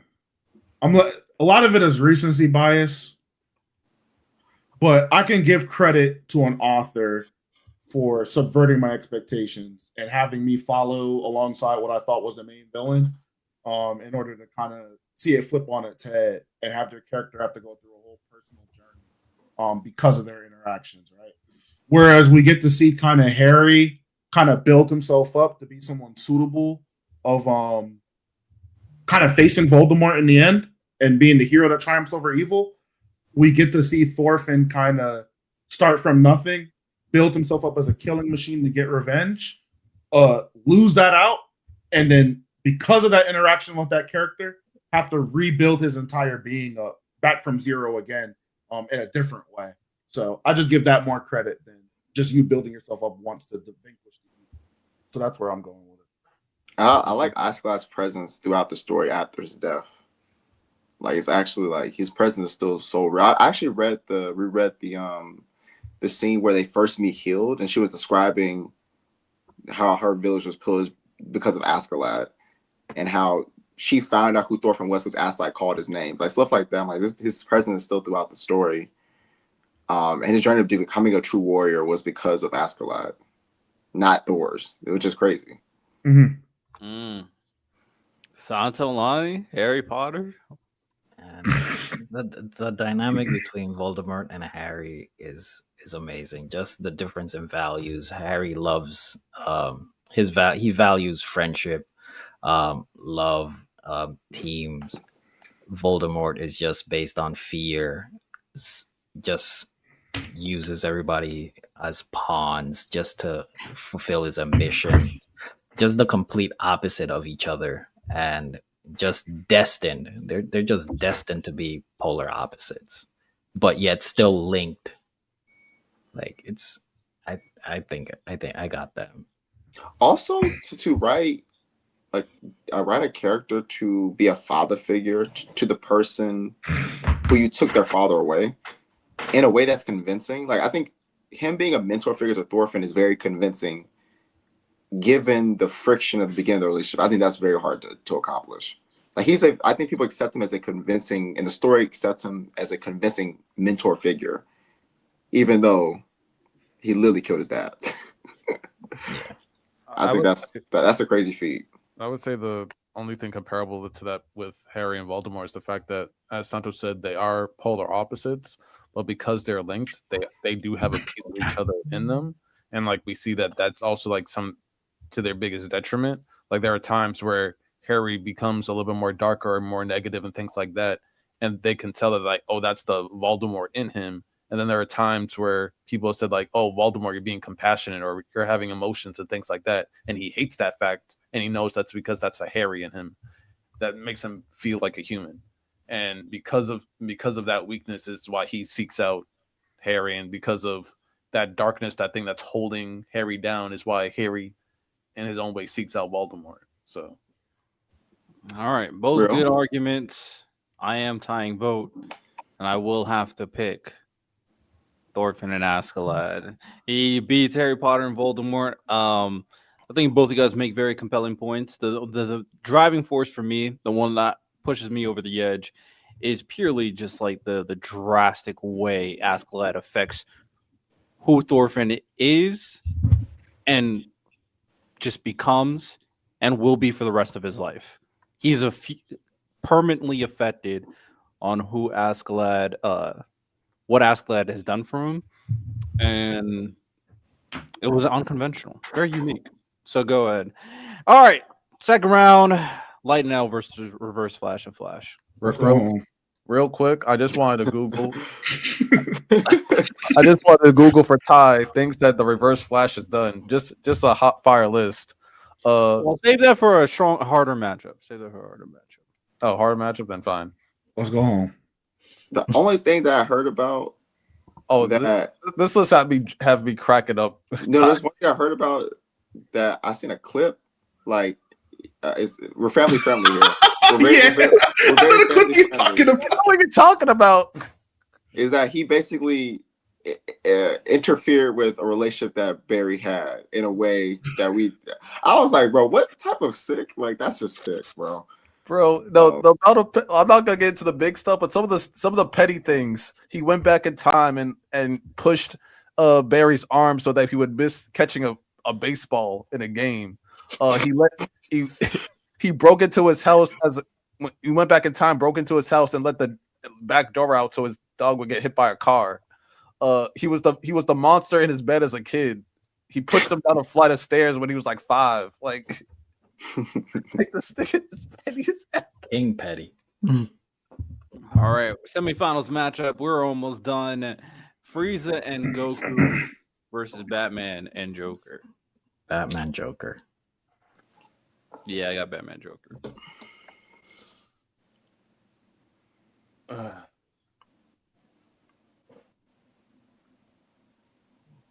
Lonnie, Ty, Moss. I'm just reading the room out, man. From what I've seen, one thing I do like is because it seems like, I guess from what I've seen, so if I'm wrong, someone correct me. I don't really see, from the movies I've seen, them change each other, but I've seen Goku and Frieza change each other a lot. Like Frieza's a martial artist now because of Goku. Like, he actually is someone that believed that you didn't need to self-improve because he felt like he was the pinnacle, and then met Goku and realized that he has to constantly improve himself. Frieza pushed Goku to become a legend. Because I feel like both sides challenge each other, their worldviews, but I think that Frieza and Goku have constantly changed each other. But I say Batman and Joker because I would like to see how Frieza ends, even though Batman and Joker will never end. I think Frieza and Goku will have an end. I'm interested to see how they do that. I'm gonna say Goku Frieza. I just convinced myself. All right, Lonnie, Miles. I'm reading the room out, man. I'm going last, man. This was hard. Think about it. I am. Batman and Joker is just always gonna be a constant. Like, the fact is, like, they're each other's crutches. Joker is always gonna be that reminder to Batman to, like, no matter how far they push you, never cross that line. These dynamics are really similar. Yeah, and Joker. They are. Batman's for Jokers is no matter what, this is gonna be the stopping point. But Frieza and Goku, they have like character, they have changed each other as people. They have like made each other go to areas that they didn't think that they would have to go. Batman and Joker, it's rinse and repeat, no matter like the circumstances. But there's a lot of unique repeat. It's not as simple as that because like Batman and Joker do benefit from having like multiple different comic book continuities, so they do have that kind of crutch at the end of the day. In the generic timelines, though, it always ends the same way. Of course, there's always that one universe where like one crosses the line or whatever, but it always ends the same way. Well, I'm just using everything I know from their dynamic, and that's. I would say I think the best part of these two dynamics is I think what the Super Saiyan means. Like, if I had to take both of these dynamics, I think that what the Super Saiyan means to me is probably the most interesting, just because everything that the story describes a Super Saiyan to be is literally Frieza. And the irony is that he had to kill the Saiyans because he was afraid of that power. And it's not like an implication, something that they point out, right? When Vegeta's described a Super Saiyan, Krillin points at, you're just like Frieza. So they're comparing what Vegeta believes a Super Saiyan should be, a person that's ruthless, person that lacks compassion. And the irony of that is Goku gets Super Saiyan because he is compassionate. So I feel like that aspect of it, and it pushes Goku to in a way, become like Frieza because he threatens to kill Frieza after that. He tries to kill Frieza, and it's not until Krillin was back that he reverts back to what he learned as a martial artist, and that's what changes Frieza. So I'll go Frieza Goku. That's tough, man. It's tough. I'll cash in my vote now. I'm going Frieza and Goku for 500. But these two are really similar though to me. I just don't think Batman and Joker push each other enough. They don't they don't. I feel like. I mean, Batman did a whole plot, got himself killed to turn Superman evil to beat Batman, and that literally pushed Batman to the point where he lost against Superman. Is that injustice? Yeah. That's what I'm saying. I'm taking into account all the different storylines when I'm talking about their So we're dynamic. talking about That's the hard thing about comics. I feel you. That's just the hard thing about comics. Like, there's not like a linear storyline. I wish there was a linear storyline. Don't get me wrong. No, But like, it's kind of hard to compare. Like I have to take into account all these different versions. You know what I'm saying? yeah, like I this is one thing I'm not a fan of, but one thing I have to recognize is all those different ways that Batman tries to challenge the Joker tries to challenge Batman. Whether it's, saying, "Oh, I can't beat you," Superman can. Superman did. Whether he's trying to push him to his limit when it comes to beating his sidekick to death. That was crazy. What he did to Barbara Gordon and Jim Gordon, that was crazy. And he just keeps on trying to test Batman's moral character to see if he can stay being that symbol of justice. Now, is that the greatest, thing to be, that symbol? I mean, that's why I chose Dante Inferno. I don't really like that much. At some point, you got to do what you got to do. But there's no doubt that he pushes Batman to his brink. And I agree with that. Batman is literally a mirror of Joker. We've seen that even in the video games, that if he gets pushed to that brink, he will become the worst villains in Gotham, arguably the worst villain in Gotham. And literally, it's its entire motivation. Like, his motivation is to push Batman past that brink to the point that he's willing to die for it. Like Joker wants Batman to kill him. And that's my problem with what y'all are saying, though. Like, yeah, you're pushing him to the brink, but you're not ever getting him to compromise or change his morals, right? But based off what Ty can kind of say, Frieza inadvertently made Goku kind of compromise what he would normally do and decide to use anger and rage in order to overcome. I've never seen the Joker push Batman to the point where, there's certain continuities, I'm not gonna say all, but the common thing, 90% of Joker and Batman comics is Batman's gonna still be Batman, and whatever Joker tries to do is not gonna make him sacrifice his morals in order to do what needs to be done. And that's why I got Frieza and Goku. See, I'm not mad at what Miles said, because he's talking about like the general interpretation, which I'm fine with. But I agree, Roy. That was literally the comic I was thinking. Like, the Batman Who Laughs was an example of Batman breaking.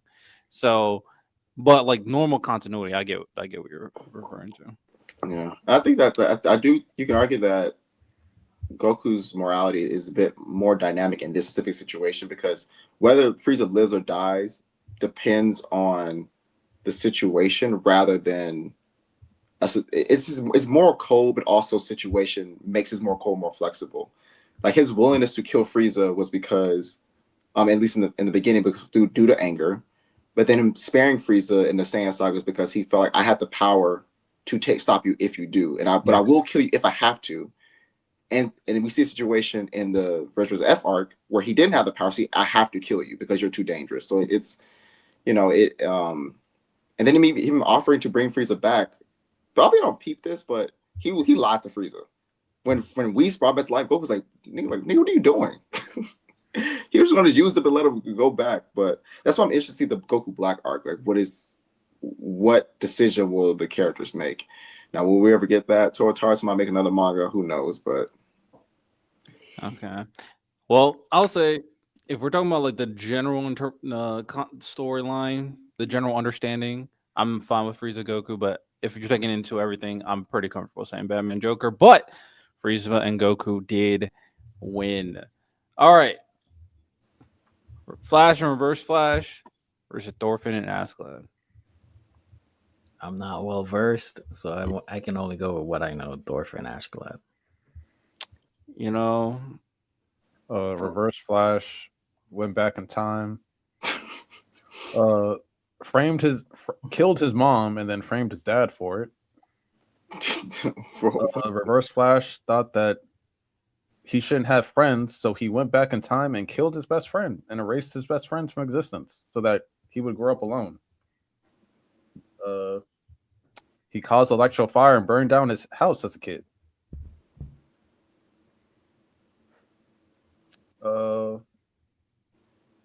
I'm just gonna go Reverse Flash because this nigga is King Petty and I gotta respect it. I mean, does just doing terrible things to Barry make that better than Thorfinn and Askeladd? What? This nigga killed his dad. This nigga killed his mom, all his friends, his dog was the monster under his bed. Literally the monster under his bed. Like I don't That's hilarious. Yeah, he just kept on doing terrible things to Barry. So Riddle, to answer your question, Askeladd he's did saying one. yes.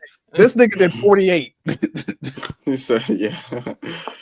It gets deeper. I don't know about this dynamic, so I have to take those aspects. I just don't know. So yeah, and if we're going through the principle of like the I don't know like how many of those are part of like Reverse Flash. Like, are they all the same type of story, or is there all? Yeah, they're pretty much all interconnected for the most part.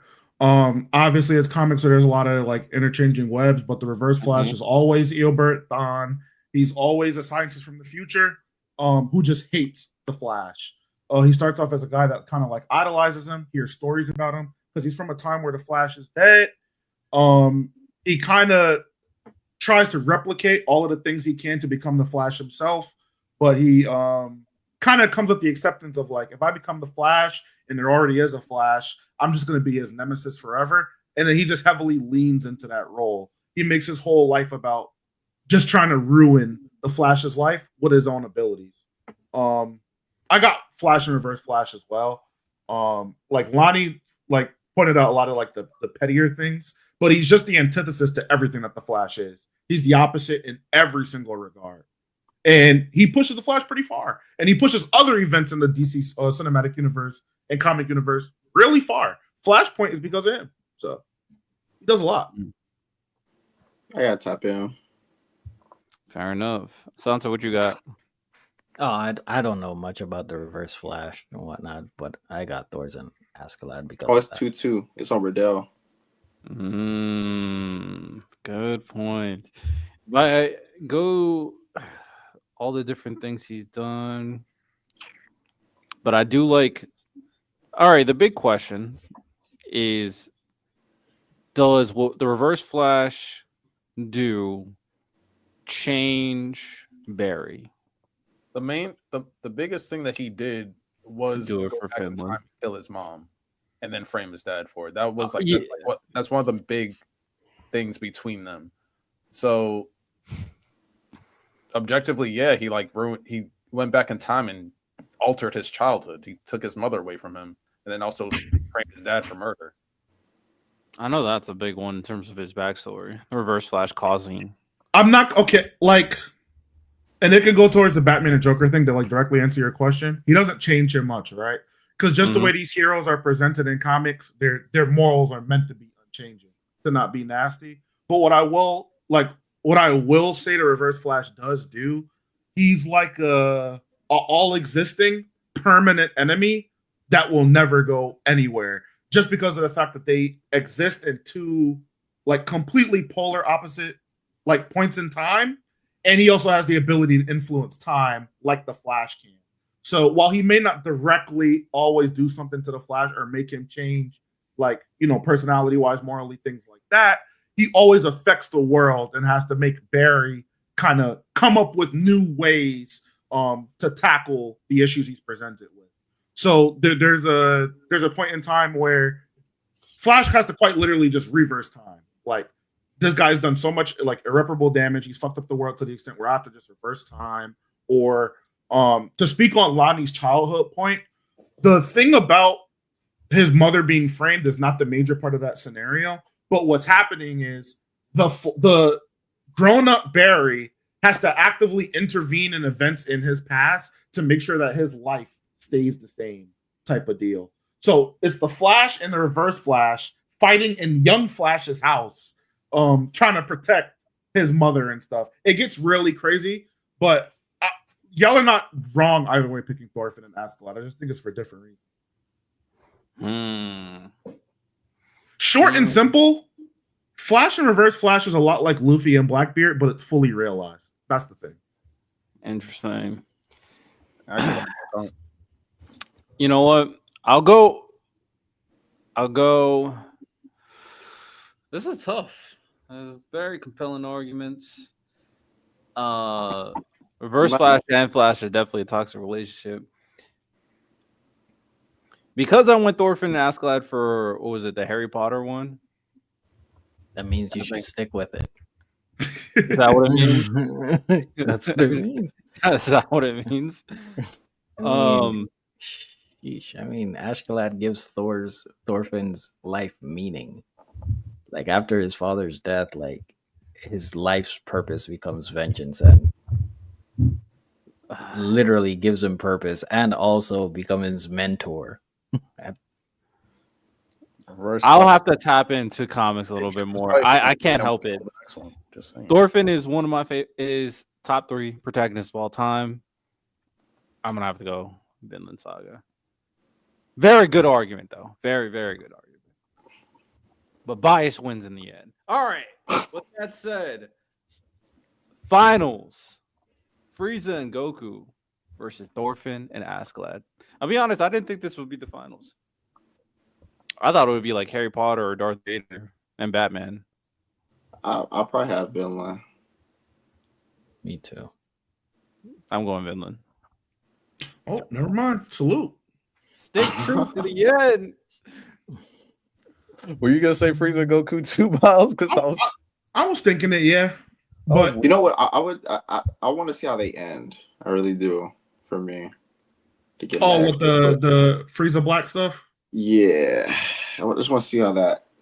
I think it's great so far, but I just want to see how it ends. Because I also finished Vinland Saga recently, Riddell. W ending, man. A great ending, right? Yeah. Fantastic ending. Love to see Thorfinn live out. I will say that there's that one part that I ain't gonna spoil it, but I teared up. I was like, wow, I can't believe that happened. I'm trying to think which point you're referring to. I'll just text it to you. Don't worry. Okay. Santo Riddell. Apparently, Seth Rollins has to have shoulders. Yeah. I'm not surprised. I did. I said that the only reason why Braun Breaker, I think they moved up the timetable for Braun Breaker because Seth is injured. Yeah, they said it was supposed to be like next year. So yeah, it was supposed to happen after Mania, but yeah. So yeah, I mean, that happens. It is what it is. Yeah, they said it'd be several months. So it's like Braun Breaker is about to run the vision. Now add Ilya Dragunov and I'll be happy. All right. No, Obafemi deserves to be by himself and just dominate. All right, this is our tournament bracket for the best hero villain duos in fiction for the suggestions you guys gave us, and the winner is Thorfinn and Askeladd. We cooked. All right, we are at the final. You liked him?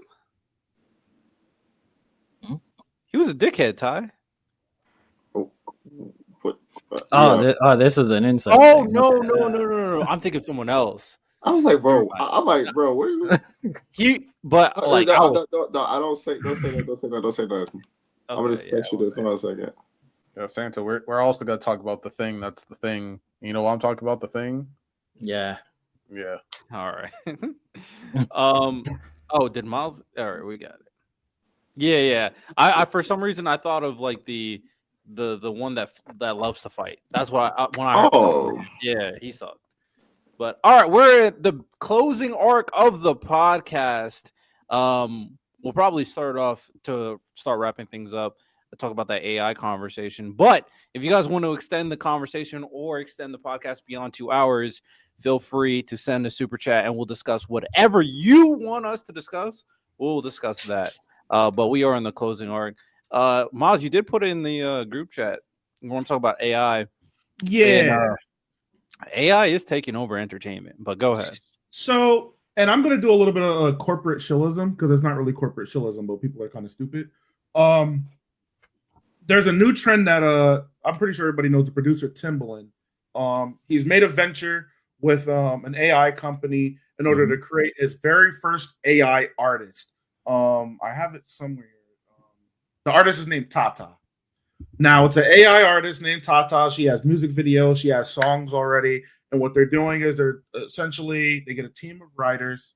They write up a script or whatever, or rap lyrics, 16, whatever, and they create a song, do the production, all of those good things, and they're able to churn out and generate, music in this new kind of medium. As my starting point, the AI is going to do what the AI is going to do, right? A lot of people are coming from the angle of we need to preserve the craft. Like you see, Prada said he cooked his legacy. I'm kind of coming from an angle of somebody has to be first to get out there and utilize this. And I would rather a pioneer and a pillar in the community try to do it than letting some random guy who just does AI doing it, right? Timbaland is a tried and true producer, multiple hits, Grammys, heavily decorated. Like he's in this business. I can trust that he's going to try to preserve the craft as much as he can, while also venturing into a new space that people are going to venture into regardless. And honestly, to me, I think it's a brilliant way for artists to get their power back. I'm in a bad deal or something where I'm unable to make music. I can just make me an AI artist. All of my lyrics and shit I'm making for my songs, I'll give it to my AI. Let's make hits. The AIs aren't under contract. They're not legally binded to do anything. And I think this is a new way that music artists can kind of put money back into their pockets. To open it to y'all, AI's here, y'all. We already see it in art. We see it. They're making fake movies and videos and stuff.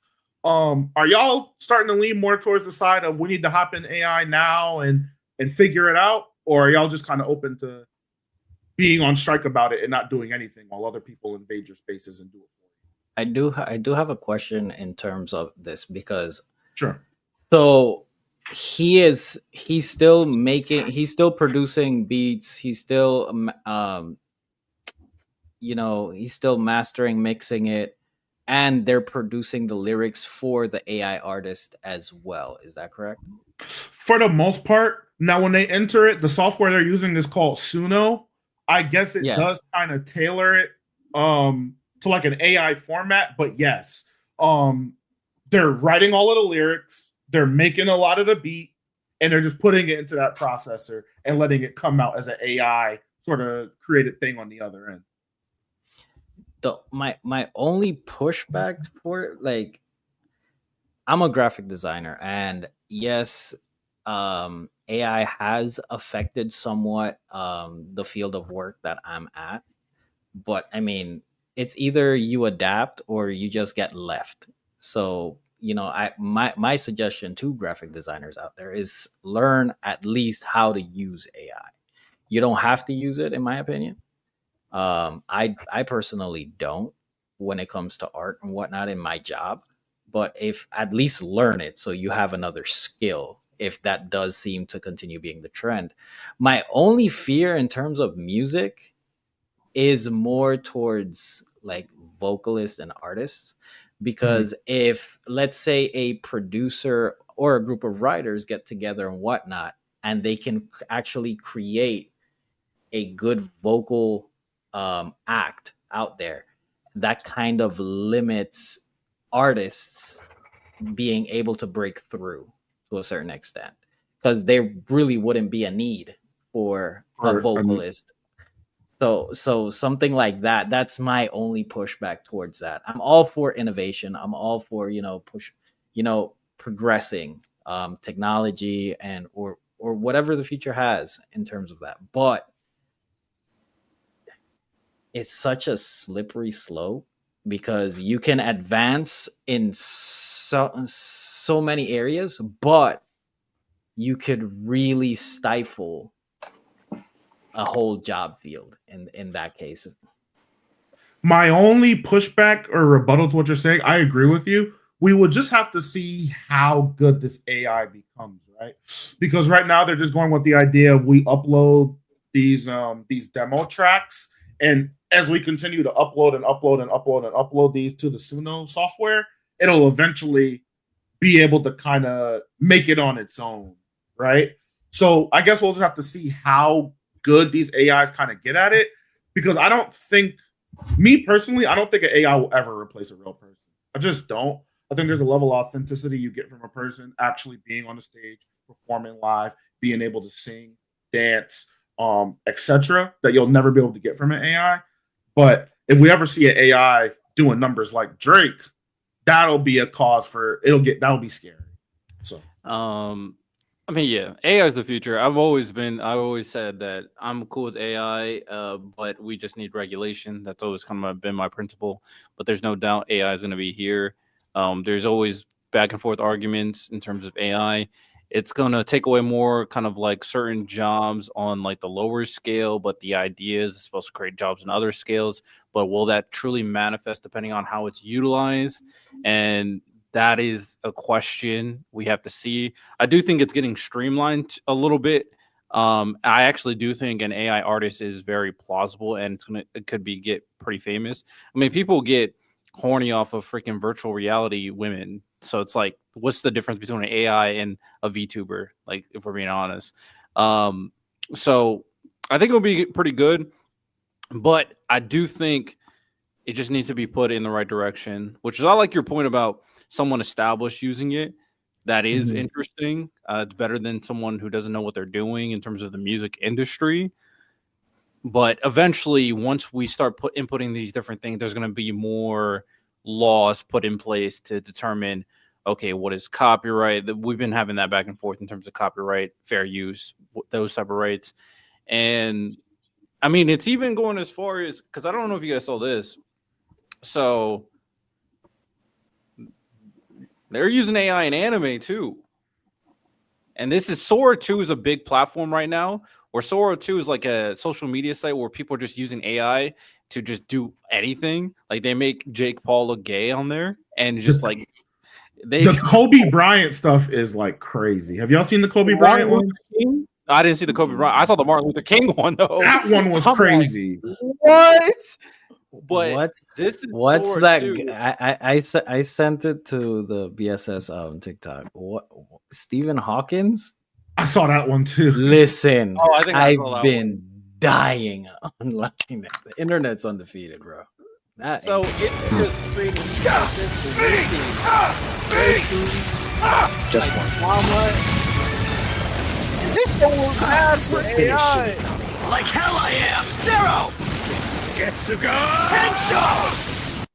So that's just a sample, and that's AI. That doesn't look too bad for something that's just like, oh yeah, we just made it, whatever, willy nilly. Why look better than the T-bait season?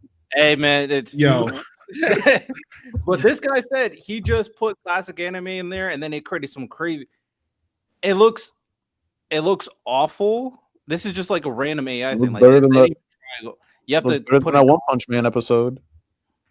So, if you put in context what AI can do in terms of streamlining production, like if used correctly, a lot of these 28 and 5 hours, those can speed up a lot of processes, and we might get better quality just stuff in general.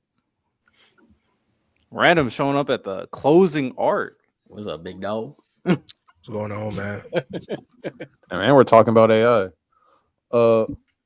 No, but to respond to Miles, I think AI is gonna grow. And it was only blurry because I was showing it via another screen. It's not actually blurry. Like, we know what side Dan is on. Come on, buddy.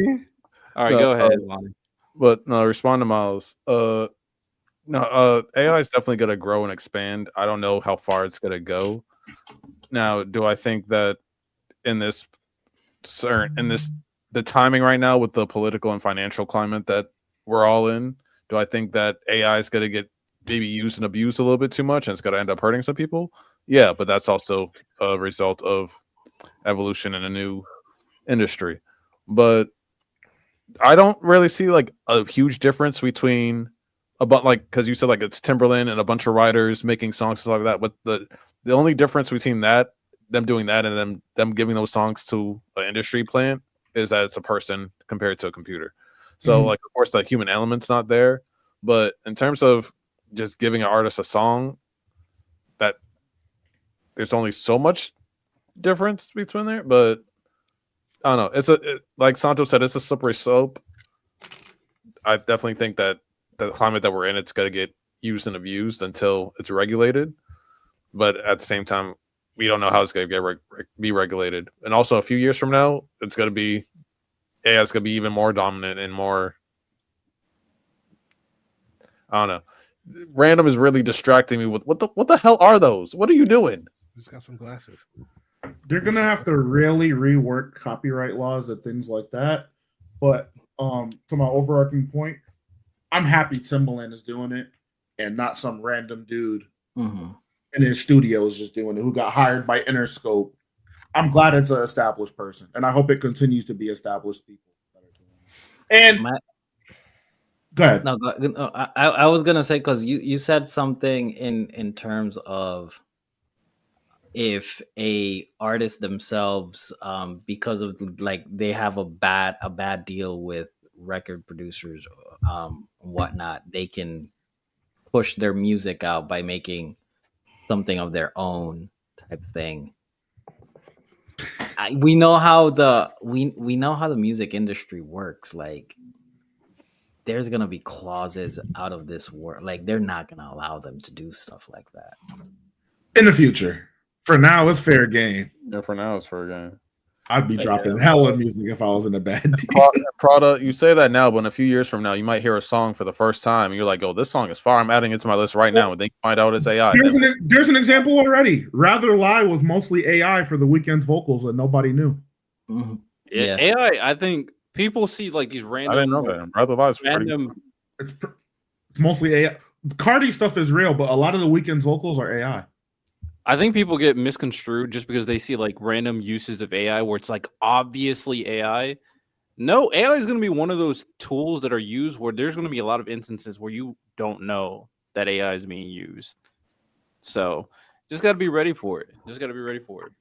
All right, well, we're about to wrap up. But before we wrap up, Brandon, you got anything you want to say? We'll give you I wish I was here earlier for the AI talk because I'm just learning. Y'all talk about that anime that was like 95% AI or something? I have no idea what you're talking about. Timberland. No, you can bring it to the table. Oh my god! I was talking about it's AI coming music. out. I believe it's okay. There's an anime coming out next year that's like 95% AI. A big voice actor, like English dub voice actors, is playing one. It's a slice life about two girls. I don't know. I haven't done enough research on it because that's why that like the thumbnail is one of the characters from that anime. So I just thought because I'm in playoffs right now, so that's why I'm not here. So that's I want to do some more research before bringing it up. It is very interesting. I've always looked at AI as something that you should never let get loose because once AI opens certain boxes, they're never going to get closed again. And I think a lot of creative pursuits, like a lot of creatives, are really at real danger for that. Like I don't know that much about the music industry, so I'll trust what Miles said about it being because it is right. I'd rather it be Timbaland than some random dude off the street because they wouldn't know. But even then, that's still kind of grimy to me because it's not even just that. It's that AI freaking actress from a month ago. And then the lady saying, no, this is like a tool, like this is supposed to be a tool instead of no, like they're gonna once they figure out a way to cast them in movies, things change. Like AI would once it's figured out, it's going to change everything. It already is doing that. It's going to change, for lack of a better term, I think it's going to change how we function as a society. Because certain things are immediately going to go extinct, and certain people are just going to get left by the wayside. And me, my thing is, I hope that when it does happen, it's done by somebody who truly understands what the implications are. Because if not, Santo, you and I have had plenty of conversations behind the scenes about how this could be extremely abused, like extremely abused to the point where arguing with certain people, arguing with certain people in our own personal lives, Lonnie, where I'm just like, you just don't get it.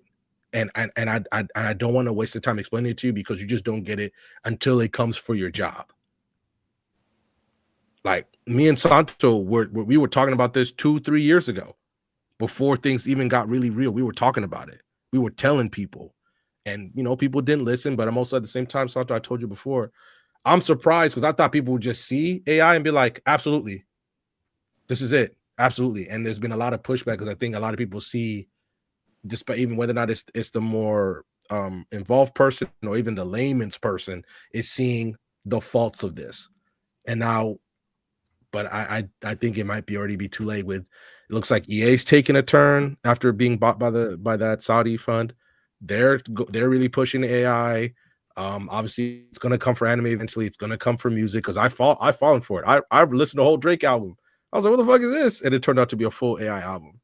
And I'm just like that. I'm just never gonna fully trust it, but it's coming. It's just how we're able to handle what happens when it lands. That's just what I'm always worried about when it comes to that. All right, fair enough. I just feel really bad for people who are very ignorant because I'm like, please don't, because I'm really trying to educate or even at least tell you what's going on. Whether now you believe it's good or bad, at least try to understand, because I feel like once that thing really lands, a lot of people are gonna be like, what happened? Why am I here now? Instead of being where you thought you were gonna be. I mean, that's how all technology is implemented into society. Most people don't know how it's used. It's get implemented. The people who do know how to use kind of like get a step ahead before everybody else. That's just like commonplace in basically every revolutionary tool that was introduced into human society. So this is just going to be another case of that. And the people who are going to benefit the most are the people who are getting rich from it. Most people are going to love AI. Indeed. I don't love it. All right. Well, with that said, ladies and gentlemen, that is all we got for today's podcast episode number 99. Next week is episode 100. I think I only got one list so far. I'm almost done. Don't worry. I set mine. Did you not get mine? I set mine last week. Did you already put it in the sheet? I didn't get a message, but if you already put it in the sheet, that's good. Okay, no, okay. Because I freaking never mind. It'll be there before Thursday. Okay. Well, Random and Lonnie got it, so that's a W. Santo said it'll be there by Thursday. Ty said he's almost done. Miles said he's almost done. Make sure to message J Rob. 100 is hard. Huh? I said 100 is hard. Oh, it is hard. And then I'll be honest. At a certain point, I was like, "It's tiered, it's fine." Like I'm. When I say when I say that, every time I said that in the group chat, he rolls his eyes or he does whatever. But then he finally gets to the list and does it himself, and then it's. I don't think I ever rolled my eyes. I think you're making that up. But he didn't dispute all the other shit. So we can do tiers. Good.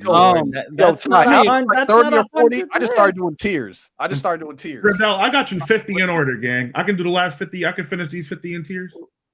Yeah, I mean, I did like I did the same thing. Like I just did numbers, and then like I'm gonna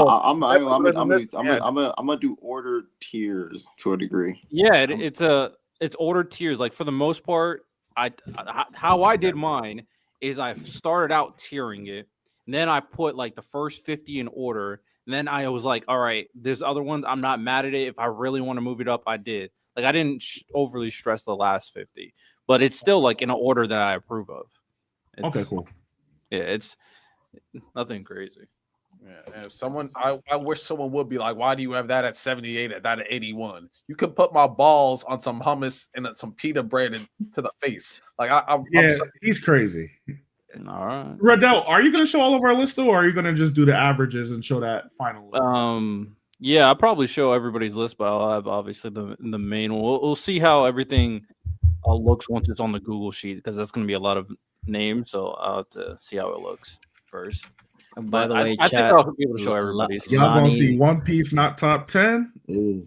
Lonnie did not have Hajime no Ippo on his list, bro. There was like a bunch of shit I forgot. I looked at Riddell's list, also like, oh shit. I was like, I forgot about this. 100's a lot. It is. And I don't have Hajime no What is the first Ippo 50 on my words? list. I You forgot sad, bro. I forgot Both of y'all JoJo's after just I did the first two 50. I had to sad do men. the whole list. I don't watch Hajime no Ippo, to be fair.